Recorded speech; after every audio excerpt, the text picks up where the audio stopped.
Hello there, welcome to Team Fortress TV's coverage of the TF2 exhibition tournament at Dreamhack Summer.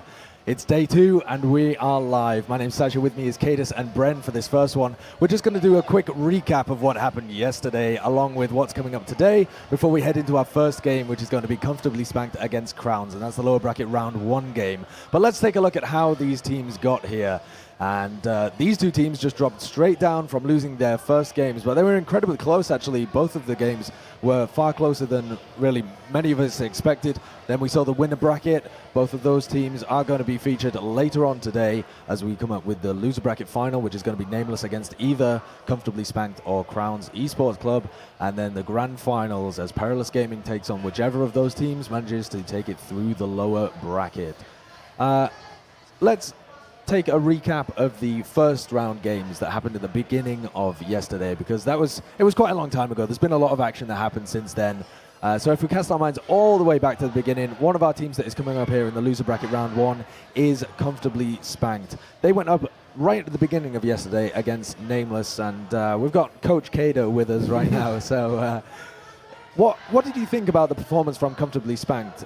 A lot of people thought that they were the dark horse of the tournament rather than just being a standout bad team. They really had the potential to do something. Do you think they lived up to it? We'll take a look at the Comfortably Spanked roster while we talk about them as well. Yeah, I think yesterday Comfortably Spanked performed kind of to their level. Nameless probably in that match weren't where they would have liked to be, but I mean we're seeing more and more that's actually just their kind of level at the moment. Comfortably Spanked, they kind of played the same way they played like in all their games recently, like kind of playing close to the top teams, but never actually able to kind of just go over the line. Like they had a really close series on Viaduct, really close map on Viaduct. I mean, they were 2 rounds up and they took a really, really dramatic comeback for that to be overturned. But even on Gully, which is a map where their opponent's Nameless should have been slightly more comfortable, they still like kept it super, super close. Like they play like really solid. Like if we're talking about like Comfortably Spanked and Crowns tonight, like Comfortably Spanked are like the way more solid outfit. They're giving really consistent performances. They just need to find a way to actually like seal the deal and like see the game out, because they're always like 1 round, 2 round differences, but for some reason they're just struggling to actually get like the points. I think it's been really interesting, the map diversity but also lack thereof that we saw yesterday, because we saw Gully Wash in all 3 of the fixtures, both in the winner bracket round 1 and in the winner bracket final, and then we saw 2 games on Product and a Reckoner. So it's kind of the oddball maps of Product and Reckoner are thrown in there really early on in the tournament, but we really haven't seen very many overall. What do you think about Comfortably Spanked on the maps that they played yesterday? Gully Wash and Product, are these kind of decent maps for them in the broader context of what they're able to pull out? They're okay. They're not the maps they would have wanted to play though. Like I think if Comfortably Spanked get their way today, we won't be going back to these maps again. I think the reason we're seeing these maps so much is because of the ETF to roll weeks as they've built up to the LAN. Like particularly with Perilous and Nameless, they're like kind of having the rosters switched around, and particularly Reckoner and Gully Wash, that was last week's map. Viaduct was the map the week before. So I think teams just have kind of played them more lately. They feel more comfortable on them. Crowns had a really close game with Perilous earlier in the week, and I think vice versa. It's the same for Comfortably Spanked and Nameless. They also had like a reasonably close game on these maps. So I think that's why we're seeing so many of these maps. But like I say, for Comfortably Spanked, I know that they have a lot of things kind of planned for other maps, like really like kind of set in stone plays that they've written down and like calculated. I think they're really looking to get onto these maps and away from these kind of traditional ETF maps we've seen for the last week or so. Let's take a look at the Crowns roster, Bren. Is there anyone on here that you feel has come out of their shell at LAN? We pegged them as perhaps a team that might perform better in the LAN environment. Well, the first player that points out to me is going to be Tiger. No doubt about it. First LAN, I believe, that he's ever been to, and he's just had some standout performances for his team, time and time again. I mean, would you agree with that, Kaidus? You're looking at me with like... Tiger was crazy yesterday. He was really like coming through like time and time again. It was kind of like their 2 Ts. It was like Tiger and on the other side of things, Tom. They were both like going crazy, and they're both kind of like, they kind of took each other's roles in their respective teams. So Tiger was really like, he was his first LAN as well, as far as I'm aware. Like, it was really impressive stuff. Like, it was really good to see, actually. Yeah, and Crowns Esports Club yesterday also performed pretty close against Perilous on Gully Wash. They kind of got blown out of the water on Reckoner. Reckoner's a bit of a odd... I don't think they were expecting Perilous to pick that. I mean, I think it is kind of a pocket pick for Perilous at the moment, as a tongue twister as well. But Crowns, I don't think Crowns had prepared for Reckoner particularly. They got blasted on it in the ETF2L game as well, as far as I can remember. So I think the Gully Wash game might be more indicative of how they're able to perform on one of these, so-called regular maps. I think it's important to remember, like, as well, going into that game for Crowns, like, they will be feeling in their hearts that they should have had Gully. Like, by all accounts, like, that game of Gully, Crowns versus Perilous, they shouldn't have even been actually close in retrospect. They should have been, like, a comfortable, like, cushion win for Crowns.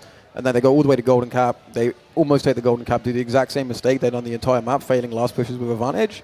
Then they lose that round in a heartbreaker, and then they have to go and play a map like Reckoner, which they probably don't feel comfortable anyway. Bevan's probably played it twice in his life.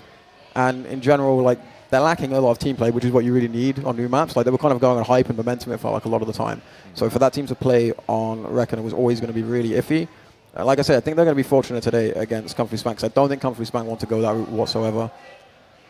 Absolutely. Both of these two teams, from talking to them yesterday and the preparation that they were doing, appear to have a real zeal to come back and at least not take the 4th place spot. So we've got the map bans going on right now, Kaidus, so let's have a talk through what's happening there. So Comfortably Spanked banned Gully Wash straight off the bat. Crowns performed fairly well on that map, but that's an interesting one to just straight out ban Gully after it's been seen in everything. Yeah, same with Pro as well. Like I said, they're not going to want to play on these maps again. Like, I think that was more about Nameless and Perilous. Yeah. Because they both had roster changes, they were both in control. Like, Perilous were banning Badlands all the time yesterday. We see Comfortably Spanked pick it, and I know they have, obviously this is the map everyone can play. Like, everyone can play Badlands, but I feel like I don't like that pick from Comfortably Spanked. I feel like they'd be much better on a map like Process, where they can kind of play around Denier and Smear, or maybe even around their Roma. Skeege is happy to play.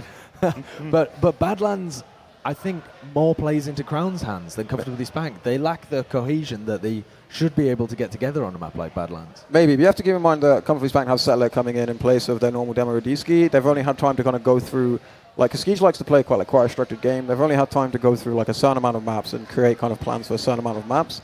I'm guessing based on this that Badlands is one of them. It's probably one of the easier ones to get into someone like Settler. He has a lot of quirks to his play and various things he likes to do that other players don't really tend to do. There he is. Badlands kind of suits him for that, and I know it's a map Skeege will feel comfortable kind of controlling the team on. And I think most of all, they're a team that could be prone to like some tilting, shall we say. And I think if you start out on Badlands in a nervy series, Badlands, everyone feels good on Badlands. Yeah. I think they're kind of playing the mental game here. They kind of maybe addressing some of their own tendencies. Crown's taking a long time to decide this next one. On Kaya discussing with the rest of his team about which map they should pick. What do you think would be a good choice here for them? Not sure, to be honest. I mean, with Gully Wash going out the window, I mean, obviously that was probably going to be in their pocket. They end up going with Granary. I mean, based on the play of AMS yesterday, it's probably not a bad shout. Because I mean, AMS and Tiger together as well. Yeah, like AMS and Tiger were looking really, really solid yesterday. AMS like playing a lot better on land than he has done online lately. I can't say I don't think this is a team that's really played Granary though. That's the only thing. It's a bit of a gamble, I think, because like thinking about his roster, particularly with Bevan. I mean, Granary's happening later in the E2F the whole season. I mean, it's not like I'm just trying to think back to last season and how is it the same team as last season? I can't actually put my finger on it. No, they did make some roster changes. Yeah, like they've got they have Tiger in now. Yeah, Tigers come in. They have who is the other player that changed? Atomic as well. Yeah. They didn't have Atomic last season. So Process gets banned by Comfortably Spanked. I think that's a bit of an odd one. I do like their play on Process. They wanted Snake Water. That's the thing. They wanted like they've come out with this veto on top, to be honest. Because if there was two maps that Spanked wanted, it was Badlands and Snake. And they've managed to ban Process, forcing Crowns to ban Reckoner because obviously a weak map for them. Like, do you remember? I can't remember who they played. Comfortably Spanked. I think it was Lego in week 1 or week 2 of V2 after all. They played a team on Snake Water, and I was so impressed with the way they played because they played the mids. Like, they just had like a completely different style of mid to play. Every mid they brought out something different. Like first time they did this like this booty strike jumping on top of the demo at the start, putting on a ton of pressure, getting a preset arrow from Skeege is something we used to do with Nameless that they kind of took from that. Yeah. Then the next mid they did something completely different, like just like a standard mid. Then the next mid they had like Denier sniping, and they just like Lego had no idea what to do with the situation. They were just being surprised time and time again on this mid, and I think they have all these things down with Settler as well. So like I think Snake was a map where they really feel like they can throw the other team off, like be successful on mids and then also keep them guessing and not actually ever allow them to adapt to what you're doing because you're just constantly like changing it up. So I think they have a lot of set plans for those two maps. Granary's like a really random one for Crowns.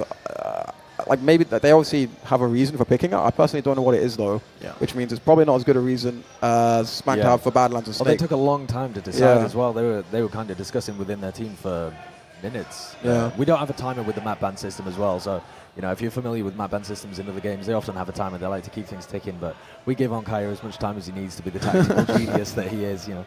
So, yeah, those are going to be the maps. It's going to be Badlands, Granary, and then Snakewater for this lower bracket round 1 game between comfortably Spanked and Crowns. I'm really not sure which way this is going to go, and the wild cards for me are the first two as well. This could...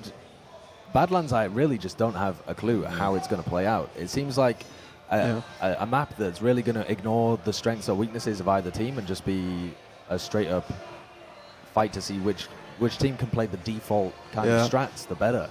And I'm not sure who it might be. I think I'd still favour comfortably Spanked in this engagement. I think if it goes to Snake, it's comfortably Spanked for sure. Like, if they can get a map win, get to Snake, I think they have all the advantages, and I would expect them to win from there. But it's so strange with Crowns, because they come into this LAN looking so bad. Like, there's no other way of saying it. They came in looking absolutely awful. But yesterday they played so well against Perilous, and now they're against like a team more on their level, like in their heads. And I feel like they're the team that's going to more likely go up as the match goes on. If things go well for them, they're going to go up and up and up. Whereas comfortably Spanked, I mean, they have some players that can potentially they can get mad, they can tilt, things can go down. But I think if Spanked get one of the first 2 maps, probably going to happen on Badlands more so than Granary, then I think they'll be comfortable going into Snake. Badlands as well as a map.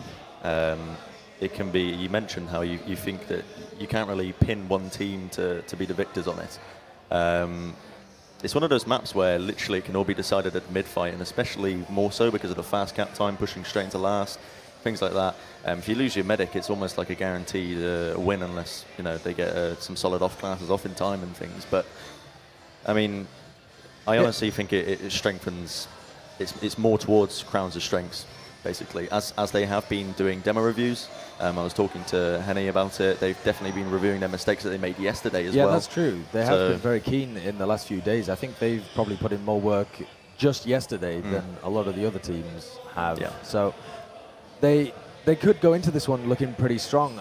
The mid-fights are an interesting one as well on Badlands, because there's a vast range of things that you can do on the map that depend on kind of what you've gone through beforehand, because you can have...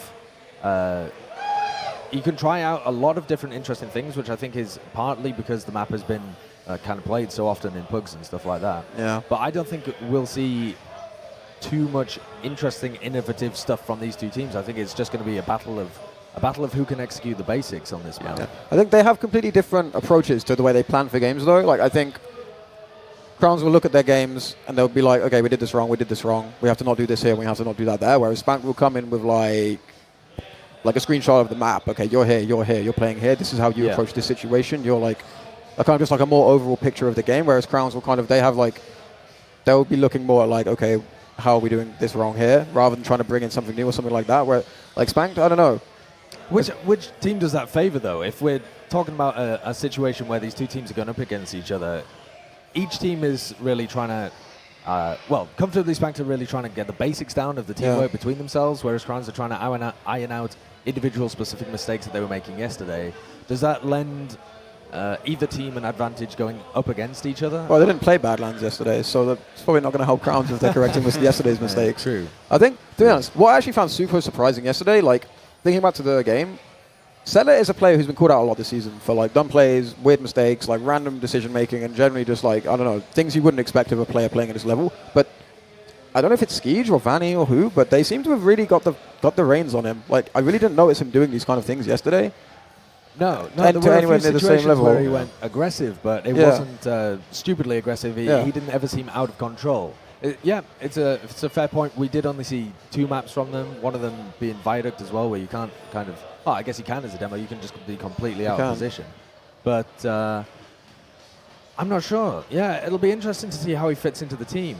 I want to see if he's still going to do these Badlands lobby traps that he's just renowned for, where he just leaves his entire team on last, and he just makes an all-in trap on lobby door. I wonder if Skeege is going to like pull this in, or is it Skeege or Vanny who's really controlling things now? I think Skeege is trying to control Setlet, whereas Vanny is trying to control the overall flow of the game. Okay. I think Vanny is calling how he wants the flow of the game to be, and I think he's taking a lot of the pushes and calling that kind of aspect from his pocket role. I think he's doing a pretty good job of it actually as well. But I think in terms of controlling Settler, I know that Skeege was talking through maps with him and stuff like that, so That could be where the responsibility lies, but we are going live right now with our first map, and it's CP Badlands. This is comfortably Spanked against Crowns, and it's the first round of the lower bracket. Bren, take us to mid. Already we're going to see Hank basically look at that aggressive bomb straight away by Tiger, getting absolutely denied on 60 HP. Nice air shots coming out as well. Ams on no health whatsoever, going to be falling to Tom.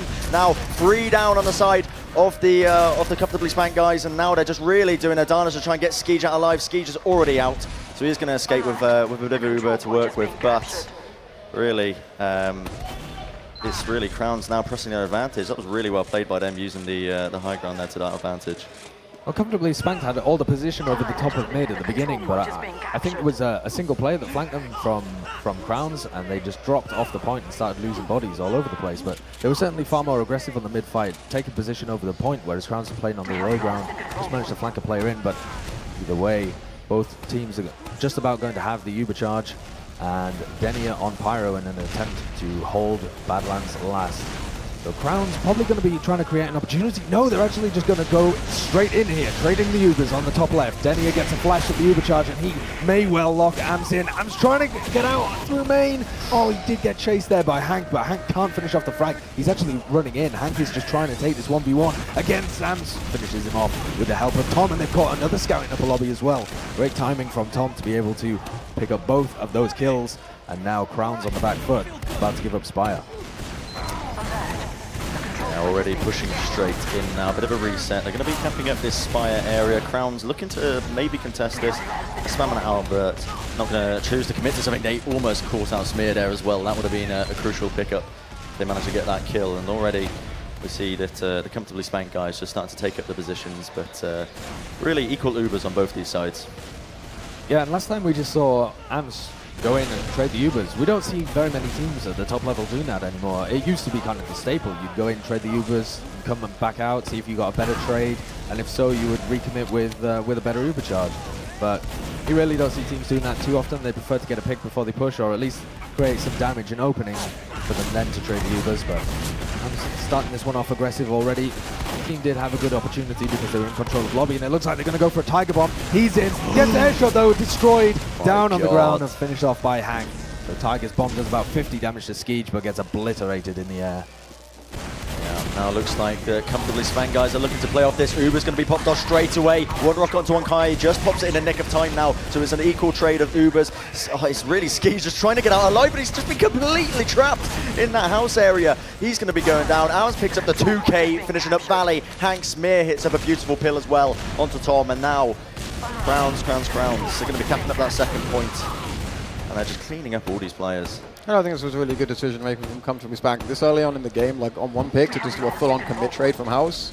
I mean, I think the first round is so important in TF2, and they basically just like give such an opportunity to Crowns there. Like, it's like the first sack they make, and they just completely all in off the back of it. It's really strange for me to. I think they should play it more slow at the start, you know? It gives us an idea perhaps of what both of these teams want to do, like bringing the fights just straight into them off a single pick. Crown's going to be holding outside, because they know that they have about a 20% Uber disadvantage.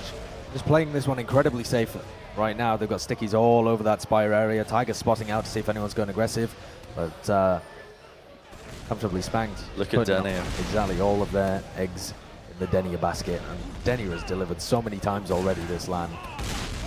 We'll see if he can make anything happen as he creeps up a balcony. I don't know whether you would really expect this play. Spy coming out of Badlands last is a fairly popular pick because it's less of a commit. I mean, it's more of a commit, but the enemy team can't read it as well as if you're running a sniper or just decide to completely push out. Denia got hit by a rocket jump there and had to drop down. He's so weak. He's 29 health, but he knows exactly where Onkai is going. It's going to take so much of his cloak to get to the top. He takes it off, and seen Onkai get into upper lobby, going to come back around behind him now, but Ams spots him and takes him down. So that's a single pick. Going to be 20 seconds until Denia spawns. Do they go in off this? I think it's probably worth like doing something. I'm not sure if they should go in off of it. It looks like Ams actually wants to, so they're just going to trade it straight up. But there's a Pyro like with Uber. I think Ams is going to see that and think better of it. Yeah, there's no way you can trade that situation. But it looked like he definitely wanted to trade. I mean, it could have been a fake push. Maybe he was just trying to find some room and jump in, using like the threat of the Uber like to make them back off. But with the spawns coming in, 6v6, they're probably going to slow things down. And I think Atomic looks like he's gearing up to do something though. And we do see also Vanny now having a turn on Spy. Yeah, this is interesting now. He's slowly making his way into that lower lobby area, and he's actually going to be uncloaking, and if he can pick up even one frag here, it can be absolutely brilliant. He's making his way around the back. He spotted him! How has he got that pick? Oh, that was so patient and beautiful by Vanny. He had a soldier or a scout in lower lobby, but he just takes his time very patiently, makes his way into upper. My God, he nearly takes down Smear as well. All of the spies seem to be surviving after their plays, but here, look, Amps going for the back cap, going to be taking on a 1v1 against Vanny, who has now respawned and is in that little rim area, so they know that Amps is behind. He got the spot onto him, but Amps is just still hanging around in this lower lobby area, and Skeege is on balcony, and he's back against the wall. Amps is going to jump up, and this is the read on him. Doesn't quite know where Skeege was. Going to try the rebomb, see if he can get on. Gets hit by an air shot though, and can't get onto Skeege. He survives, has his uber charge, and a 50% advantage. He bought a hell of a lot of time as well. Like, he kept them all the way back on bow, because means they can get a complete 5-man setup, and Amps is going to spawn before they can cap mid. I mean, Vanny's in from Valley now. It's actually not the greatest eventually. They've had to uber Vanny on 20 HP. He can't chase with his uber at all. Skeege is going to, I mean, Akai's going to have his uber pretty soon. I mean, they're probably going to have just enough time to cap it down. But I mean, Amps is going to get forward spawn. They're going to have 6 guys, and I mean, that's 90% advantage. Like, even if they have to pop it, they have time to make a play off the back of the cap. So I think Crowns will be happy with the way this has turned out. A flip-flop situation for them perhaps, because they'll be attempting to take the point with their uber charge. Settler though is just watching the stick in house. Oh my goodness, Tom, sorry, I should say. He gets the force. That was an absolutely incredible hitting those 2 rockets onto them. That's exactly what they needed, and now comfortably spanked. Even though they've lost those 2 players, they're going to be in a very, very solid position to repush this now.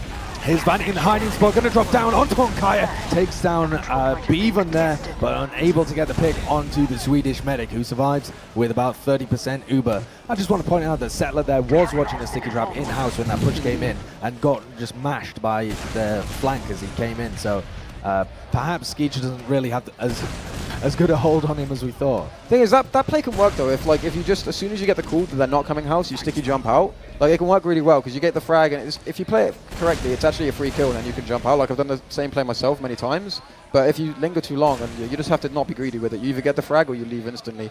But interestingly enough, Skeege has actually built his Uber really, really poorly. I think he's recognized it. They're not making any attempt to push, but you see Crowns now setting up really, really defensively.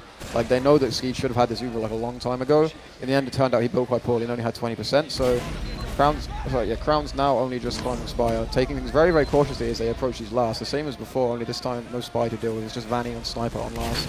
Bevan's on Sniper, and he's going to attempt to make a pick happen before they push here. They know that the Ubers are equal, and they're going to attempt to make something happen. Settler's playing very passively back on the back left.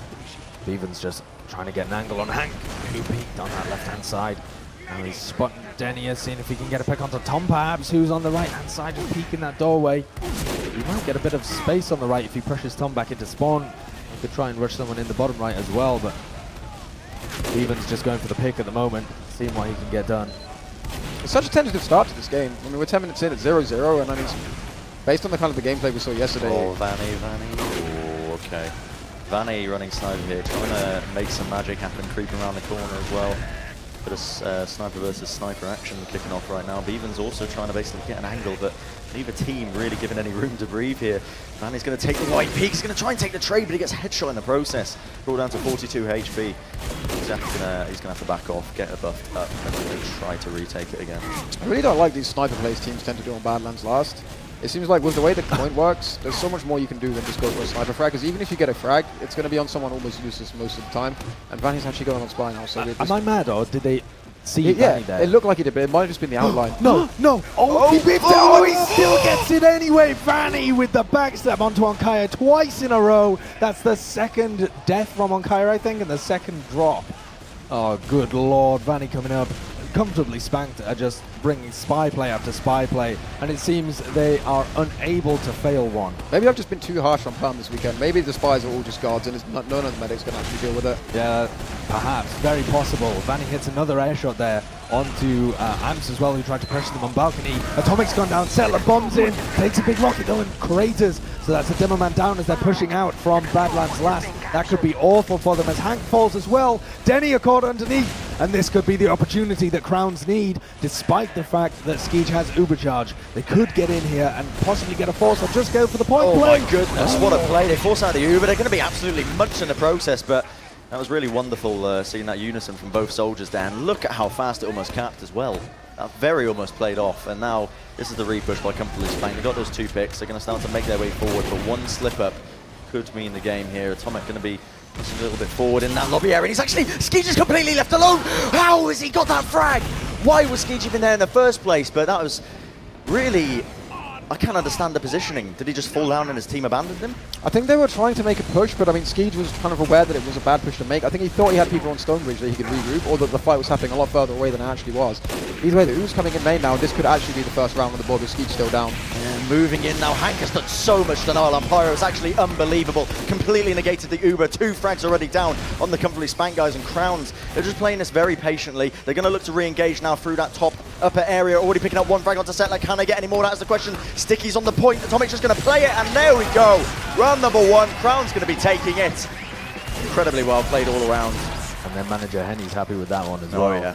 And Crowns are going to be super happy about that. I mean, Kaidus, you spoke a little bit about how important the first round is. That one was a long one. That was a over 11-minute round there. Yeah. And it sets them up perfectly. If they can win this mid, they're in complete control now. Like, they're in an untouchable situation as far as they're concerned. If they play it right off the back of this mid is really, really cool. Well, they did win the last one, so let's see how Crowns approach this. Comfortably Spanked, not playing the same super aggressive mid as we saw last time. Settler actually coming up the slope underneath, already picked off Smirra, so that's his opposing Demoman down.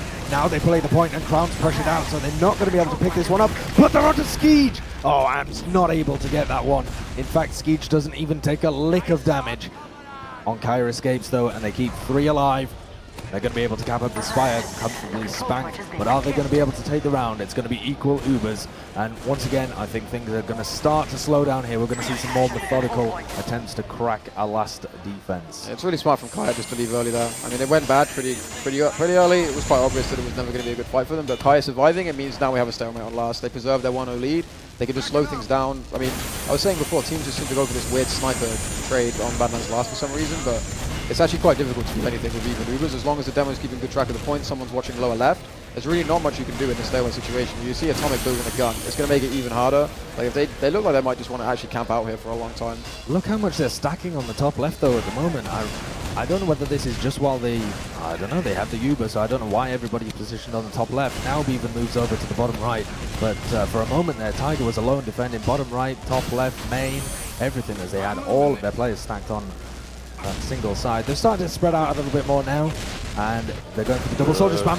Right. Yeah, moving all the way in. Look at Hank. He's just made his way all the way in. The point is already half. Count the sentry gun. Going to be taken down pretty quickly by Denier as well. Really a bit of a misplay there coming out by Crowns trying to move that. And now they just traded all these frags. How have they got there? Tom and Settler picking up 2 frags onto Crowns now. Uber's still not being popped by both these teams, and now they might look to replay this on Kaya. Finally going to be popping his off. Comfortably Spanked also going to be trading as well. And now it's really a game of patience and seeing who can pick up these frags. Denier's going to be trying to play the point, but he gets absolutely butchered. That wasn't patient by Denier. Yeah. I think they just went for the YOLO play there. They just sacked somebody in and decided the rest of us are going to bail. We're just going to make sure that we hold on to Spire, because Settler has respawned and he's on the Quickie Bomb launcher. And I love the Quickie Bomb launcher as like this, I suppose it's like a gimmick, but it's really like a situational weapon off class. I really enjoy it. I think it adds a lot to the game in terms of when you can run it and how you can deploy it to get rid of stickies and execute strats. It's interesting because it's very difficult on Badlands. Like, Adisky is actually renowned for saying that the Quickie Bomb launcher is overpowered and he thinks all demo men should use it, and obviously Settler is his replacement for this event, so his team are going to be very, very accustomed to using this. Like, some teams, they just fluff it, they don't do things in synchro properly, but as long as Settler does his job here, his team's going to know exactly how to play off of this. They should be able to read what's going on here though, because Vanny is very deliberately knocking the stickies down from the floor and trying to spread them out so that Settler can destroy them. You can, oh my god, just destroy it. And that is so clutch from Beaven as well, because the point play came in anyway. It was too late for Denier and Hank to reverse their decision. And they Ubered. They Ubered? Oh my god, that's such a turnaround. That's crazy. I have no idea why the Uber came in. Look at Vanny hidden around a corner. He's going to be trying to basically make his way onto Ankaya, but he's... What's he opting for here? Going through that balcony area now. He's actually managed to spot up Tiger. It's actually Tiger who spots him first. Oh my god, they end up trading frags in the end. That could have played out completely differently if he chose to take that a different direction. And now, Crowns, they've dropped 3 players in the meantime. Comfortably Spanked just taking us all the way in.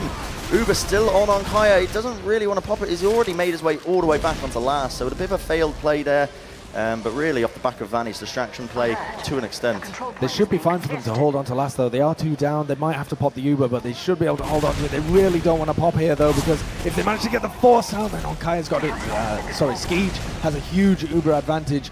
Even gets killed by Denia, who's on the laser cannon, as he loves to do. So it's going to be on him as things start to reset. It was looking very dodgy for Crowns, but again, super heads-up play by Onkaya. Just realizes that the fight is going awfully, leaves his players to die on Great Ridge, meets up with Spawners, able to conserve the Uber charge. Uber's going to be popped now straight away. Hank just moving all the way and gets absolutely crushed by Ams. Air shot on the point there. The point is half-capped and the stickies are slightly cleared, but really, completely Spanked want nothing to do with it. Denia is on absolutely no health whatsoever, trying to hide. A lot of frags going both these teams' ways right now. Nice little attempt at an air shot there by Vanny, but it's actually Denia who's the one to pick up the headshot on Ams. They go for the back cap. Settler just runs onto it. Yes, Settler tried the double bomb through main. He thought he might be able to get onto it. He actually juggled on Kaya. They can do this. They can actually do this. I think they've done this. They take it straight away. Yeah, Smir not able to put stickies on the point. It was only on Kaya defending it. He actually got juggled all the way up to the lamp on Badlands last there by the bomb from Settler to just set that situation up for them, as Crowns once again failed to push out into second. Well, this is it. Mid-fight number 3 about to kick off now. Comfortably Spanked versus Crowns. It's now 1-1. And already we see Settler getting off those pre-firing the stickies, trying to basically exchange some spam right now. Gets off some nice damage, but he's been absolutely destroyed. Tiger just absolutely crushes him straight away. Hank's taken a beefy meat shot there, and he's going to be going down straight away. Crowns absolutely crumbling under the pressure. Vanny and Tom there as they came up onto the enemy train. Oh, now we have a 1v1. But Ams is so weak. So is Denia, but he has to hit that upwards rocket. So difficult. And Denia just jumps around on the hoodoo. He was on 33% as that mid ends. That mid lasted almost a minute, and he built 30% of Uber. He wants to conserve his most Ubers per life stat for the super team that they're building here after Dreamhack Summer. I mean, I'm not criticizing him, but it's like the whole mid, like with that 1v1 with Denia and Ams at the end. I mean, obviously Skeej obviously had a read on that mid that was going worse than he thought, but I mean, they could have been so much more comfortable. They could have Uber already, but I mean, they're going to have a significant advantage. But I have a feeling this could turn into one of those situations where they try to push last, thinking they have as much answer, but Tiger's in deep. He's trying to make a play happen, but Skeej is nowhere to be found. He is going to take that trade, however. Going to be bringing down Hank now, and that's a 1-for-1 really. Tom's on the balcony as well, pressuring Smear, seeing what he can get done, but he's going to drop down to both of the scouts. Surely not going to trade here, and Beaven and Atomic pick up the frag. Tom goes down, and comfortably Spanked, forced to retreat back to mid, with Hank and Tom both in the spawn queue. Settler once again going to be watching Badlands house, but there's going to be nobody there as Crowns look to flood in through choke, trying to get as much damage as they can onto Vanny. The Uber has to be popped, traded in choke. Might get flashed around a little bit as Crowns just look like they want to enter. Yeah, they're trying to take this any way they possibly can. Settler just gets absolutely destroyed. Once again, a little bit too far forward by him, maybe there. And this is really the time to shine now for Crowns as they're looking to just absolutely collapse onto them. Smear, it's enough pipe onto Hank. The follow-up frag by Ams. Good gods, man. Yeah, Tom goes for the pick on Zonkaya. Gets a rocket on him, can't quite get the next one as Zonkaya just backwards serves just off the ledge and manages to conserve his life. So they're going to be moving through reset now, trying to take as much ground as possible. A reminder that this is still 1-1 and there's 11 minutes left. This game has been just so... It's gone forward in just tiny little steps, just people taking piece by piece of ground, backwards and forwards. It's been a real grind between both of these teams so far. Yeah, we're finding a stalemate now, but this all comes off the back of some weird... There was a tiny miscommunication between Settler and Skeej. Settler was picking up his trap in house, and Skeej traded the Ubers on choke. And as Settler came out of house, I think Skeej was making the call for the reset, but Settler just wanted to be there and win that fight there and then. Whereas Skeej just wanted to do that trade, get his respawns and fall back to their side of mid and manage to just reset up from there. But Settler, he's always got his eye for blood there, and he just wanted to... Oh my god, how did he pick up that frag? Literally just running straight onto Denia. Managed to finish him up in the end. Atomic did trade of his life, however. I think that looks like a sack for some kind of off class. Absolutely. Interesting that they go for Atomic. Baham's going to run the sniper, but Vanny has preempted it with an off-class to spy already. Again. I'm out if this works again. You guys I think it will. He's in behind. He tries to get onto it. No! What? No! How does that work? Beaven already sees him, but it's too late. Down goes Onkaya. Kaidus is out. He's left the building. Peace, boys. Time again, just picking up these frags onto Onkaya. He's got to be feeling rough after that one. That's the third time that's happened in this game now. Going on? And it's been absolutely instrumental. It's like the exact same situation. Like, your instinct should just surely kick in. Like, okay, I have a bad feeling about this. I've been here before, twice in the last 10 minutes. Maybe at some point, I don't really know, they're going to decide that this is something to really watch out for. Apparently not, as Spy appears to be a viable sixes class as far as Dreamhack Summer's concerned. We've seen them just come up again and again. Am's going for the bomb, but he doesn't go on to Skeege. Instead, just seeing what damage he can do on the plays on Spire. But now he comes in, syncing with Tiger. They try and get on Skeege. There's 100 damage to him, and they actually force. I think that's a terrible pop from Skeege. He didn't need to pop that whatsoever, and they need to make something happen now. They're moving all the way in. Crown's given all this room, really. They can afford to. They can wait for the respawns and look to repush this. Like, Atomic's behind them. I'm pretty sure they know it, but they're in a real danger of getting sandwiched. He's actually worked his way under bridge. They don't see him. Oh, they see him now.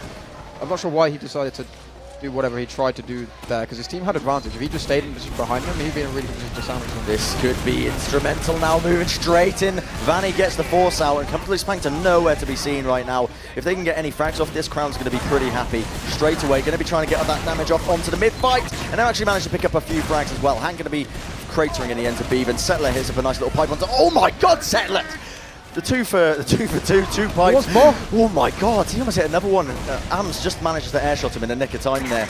Ski's just trying to pick up a frag by arrowing across the map there. But Crowns, they're going to be happy with that. Going to be taking that midpoint.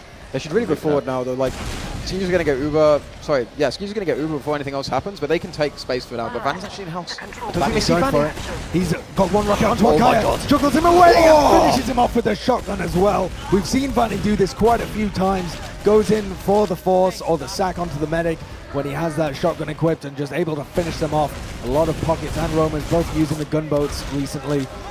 Recently in terms of the context of the overall game. I mean, it's been happening for years, but Vanny back on shotgun, and he's able to finish off a lot more of these bombs. Skiege actually was forced to pop there as well in the midst of all that, so they didn't actually gain that much from it. It's equal Ubers on both these sides.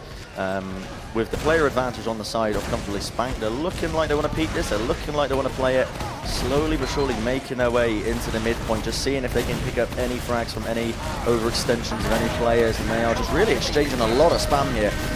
Bit of damage coming from both these teams. Atomic's looking to push from the flank. He's going to have second thoughts, however, and he's just going to back all the way out. But this is the midpoint, going to be capped for comfortably Spanked. They're going to be able to hold on to it. They could get an easy entry through choke here, but neither of these teams seems to want to use their momentum to take 2 points at the same time. Well, I think one of the reasons that this game has seemed like such a grind is that both teams are swapping an Uber advantage for a single point and not really getting many frags out of it. We haven't really seen them try and explode into the other team and just straight dry push to a choke off the back of momentum or off the back of a respawning player that's not quite in the fight. But Vanny's going to take an Uber trade here around choke. Skeege does have it, and Onkaya is not going to pop. 60 health. Nobody else on his team has died quite yet either, but the bomb comes in and he's forced to pop his Uber charge. Now, can they get any value out of this one? It's smeared to bomb forwards. Beaven finds a frag on the Tom, and Tiger's in behind. Does get picked off though, and there we go. Skeege goes down along with a lot of the rest of his team. Settler surely going to get picked off here. Can't hit a pipe, can't hit the god pipe, but Denny is hiding. Surely going to get picked off, and that's a full wipe from comfortably Spanked. Crowns, they've got to take momentum off the back of this one. They really should. I mean, they're going to have a massive advantage for last. Skeege's up in 1 second, Kaiser on 40%. It's going to be at least 40%. And if they're building, like, Skeege's probably not going to build this. He's just going to focus on getting people buffed.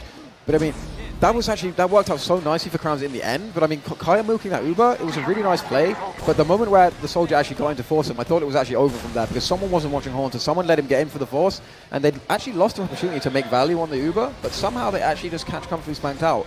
I think Skeege won't be happy with that because they should have been out like scot-free from there, really. No, it is actually Vanny on Sniper. Now, really, there's a lot of pressure on both these teams to try and make something happen. 6 minutes remaining on the server. The score is still a tie, 1-1 right now. Uber advantage going to be held by the car on Skies, and they're going to be popping straight in, but Hank is there on Pyro, going to be absolutely munched in the process, going straight away, make it Settler as well. No stickies on the point, all they need to do is play it, and there we go. 2-1 straight away. Crowns very, very methodical and very well executed. That can't happen. Like, your demo can't die to the Uber. Like, if someone's the last guy alive who's being like a baiting his team or whatever on a balance last hole, it has to be the demo. For him to die during the Uber, it's like a criminal mistake. Like, it's really, really poor.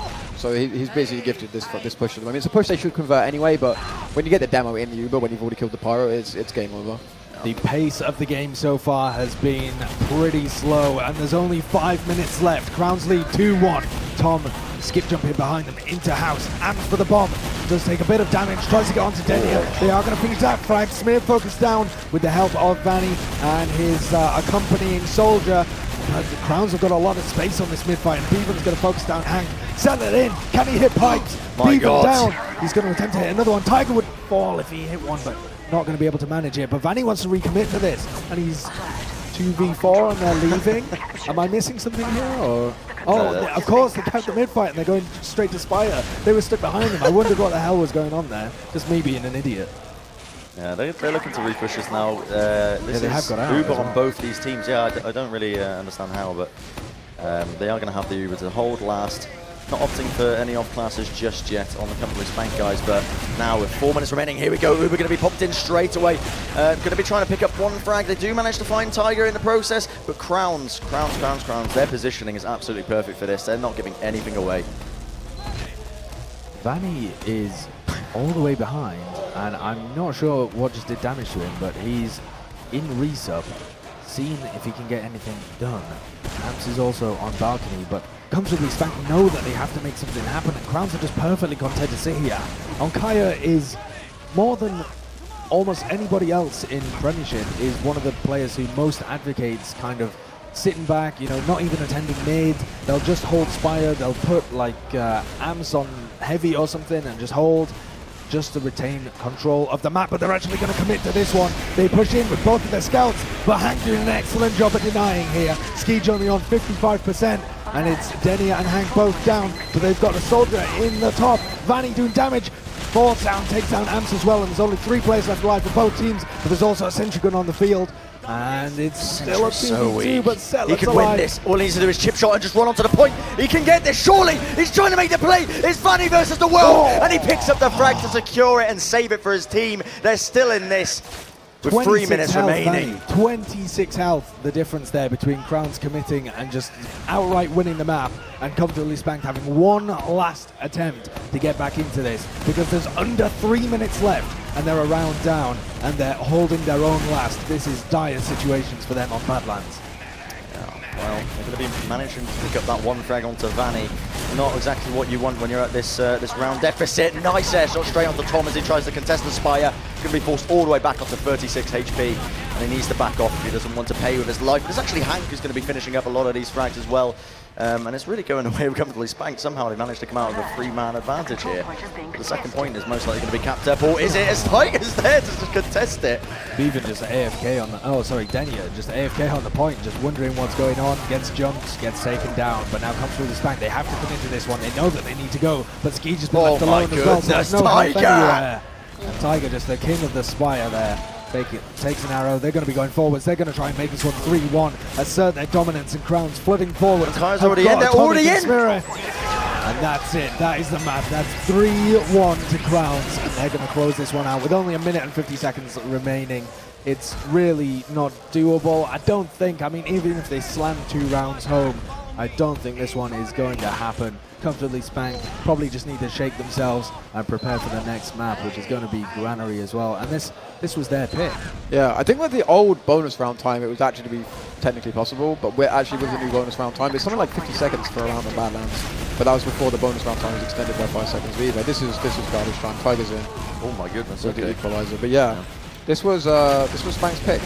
They lost it 3-1. I mean, it was kind of like a 2-1 game for being legit. Like the third round comes because they have to make something happen. It's just it's just the nature of 5CP and the way the game works. But this was like a super tight series, and they'll be hurt to lose it. Like obviously it was their pick, but I don't know. Like it felt like really cagey to me. You know, I didn't feel like I was really like, because I'm obviously a part of the Nameless camp. I'm looking to their game later, and I'm watching this and I'm thinking, okay, what can I take away from this game? I don't feel like I can take much away from it about how both these teams are playing. It seemed very cagey, very nervous, very like not capitalizing on advantages the way I would expect these teams to do, and not being clinical in their pushes either. They both seem kind of caught between 2 styles, being neither particularly aggressive nor particularly clinical and playing slow. So it was a very strange game. I think a lot of intensity were probably in the comms, but getting the first win for Crowns on their opponent's pick, that's going to be huge for them going into Granary, which, as we said earlier, was going to be a bit random. because we don't really know what to expect from either team. I think this is actually going to make both teams play looser, though, in the next map, because I think there was a lot of pressure on this first map. They want to start the series out excellently, and with 5 seconds left, the final score will be 3-2 there. They get the final round in garbage time, but for Crowns, they're obviously pumped up. They won the match, the map, sorry. They won Badlands. It was the opponent's pick. They're looking great in the series so far in terms of, not in terms of their individual team performance, but in terms of they have the map advantage. But I think also for Comfortably Spanked, they're not going to be as cagey in the next map. I think they'll feel a bit freer. The pressure is on a bit more so than ever, but they're now the underdogs coming into this. They now have they don't have the expectation to win. They know that they just have to deliver on Granary. Yeah, I think they won't play with as much fear because they know that it won't work again. Yeah, especially when it comes to like the middle of the game. If we reach like the midway point on Granary and Crowns are up, suddenly like the win becomes a reality. It's like a trend I notice more and more in these settings. What the closer you get to the win, the more like the worse you play and the harder you throw. Yeah. So for Spanked, even if they're like behind in this game, like I can see a route for them to come back. Like it's not their map, they might not get off to a good start, but Crowns are the type of team, like we saw them yesterday, like not being able to seal things out. When it became a reality, like the win became a reality in their minds, they were no longer actually able to like do the final thing they had to do to take it. And I think no matter what happens in the first phase of this game, there's going to be opportunities for Spanked, even though it's not their pick, to get back into it. But I'm really intrigued to see like, I don't know, just what approach they're going to take for the mids, because I don't really recall ever seeing either team play this map. No, I don't think I've seen either team play Granary ever. Yeah. I mean, we obviously have, but I can't recall a situation. I think not with these rosters anyway. No, not with these rosters. I think the core of Crowns has played Granary before and quite like the map. AMS, I think, particularly enjoys playing on Granary. But something that we didn't talk about that I think is going to be instrumental perhaps in that is the soldier combo of Vanny and Tom, who will be able to perform, I think, to the same level as AMS and Tiger, despite having less pedigree or less history in top teams. It's only really AMS out of the 4 of them that's ever played in the top team before. Yeah, I think it's going to be interesting, especially with the mids. It's a soldier-dominated mid. I mean, AMS is going to be in deep. Like, he doesn't know anything else to do with his life on mids. But like, with Vanny running the shotgun, I know Skeege has always been like quite an advocate of going top on mids.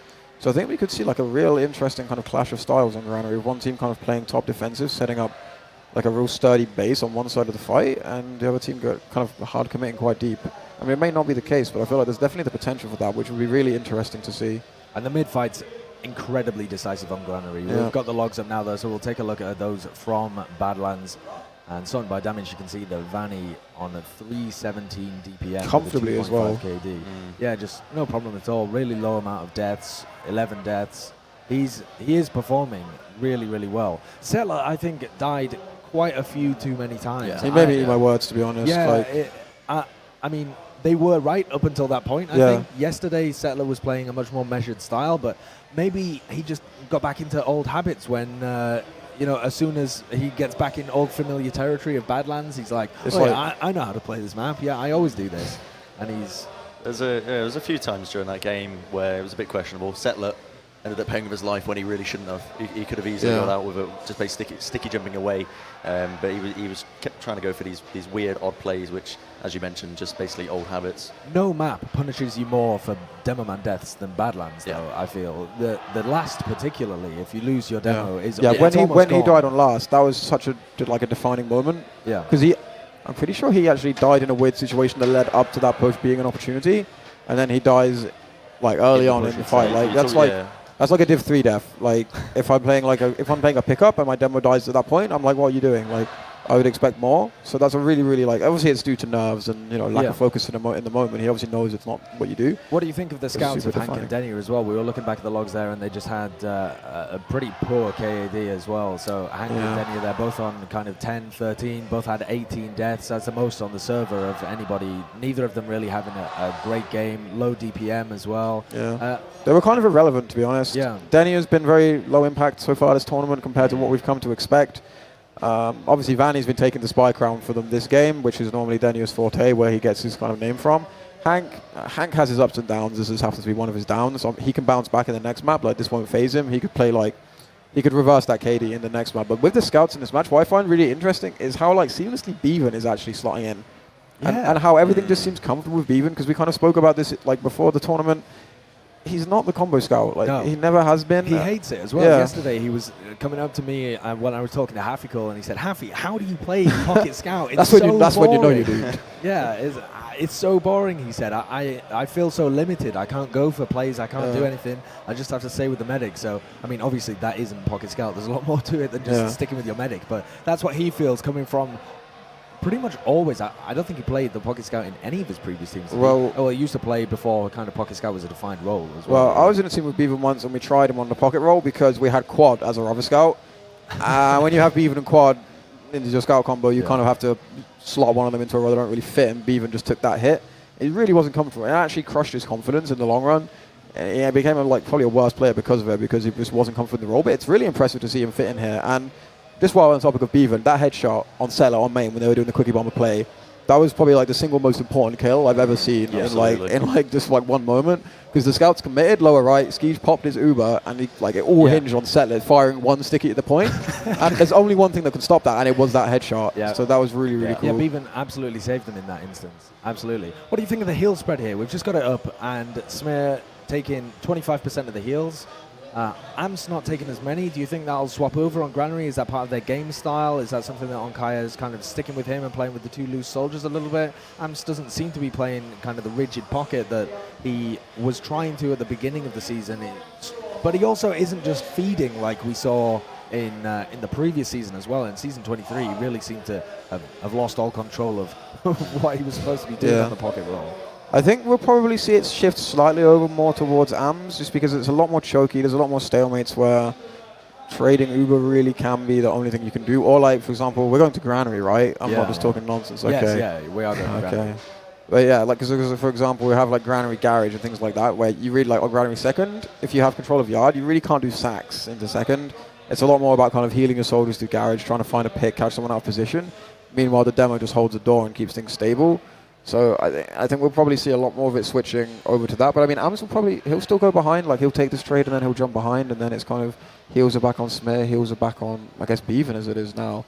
So I'm not sure. He's probably going to keep to the same style, but I think just because of the nature of the map, it's going to put him a bit more in the center of things in certain situations. In terms of the overall spread there as well, comfortably Spanked getting out more damage, but losing out in the frag differential. But I think some of the rounds as well went rather won their way compared to the other in terms of the damage. Just at the end there, skewing it slightly in their favor in terms of that as well. Let's take a look at our fancy stats and just see if it corroborates with what we were actually analyzing from the game itself.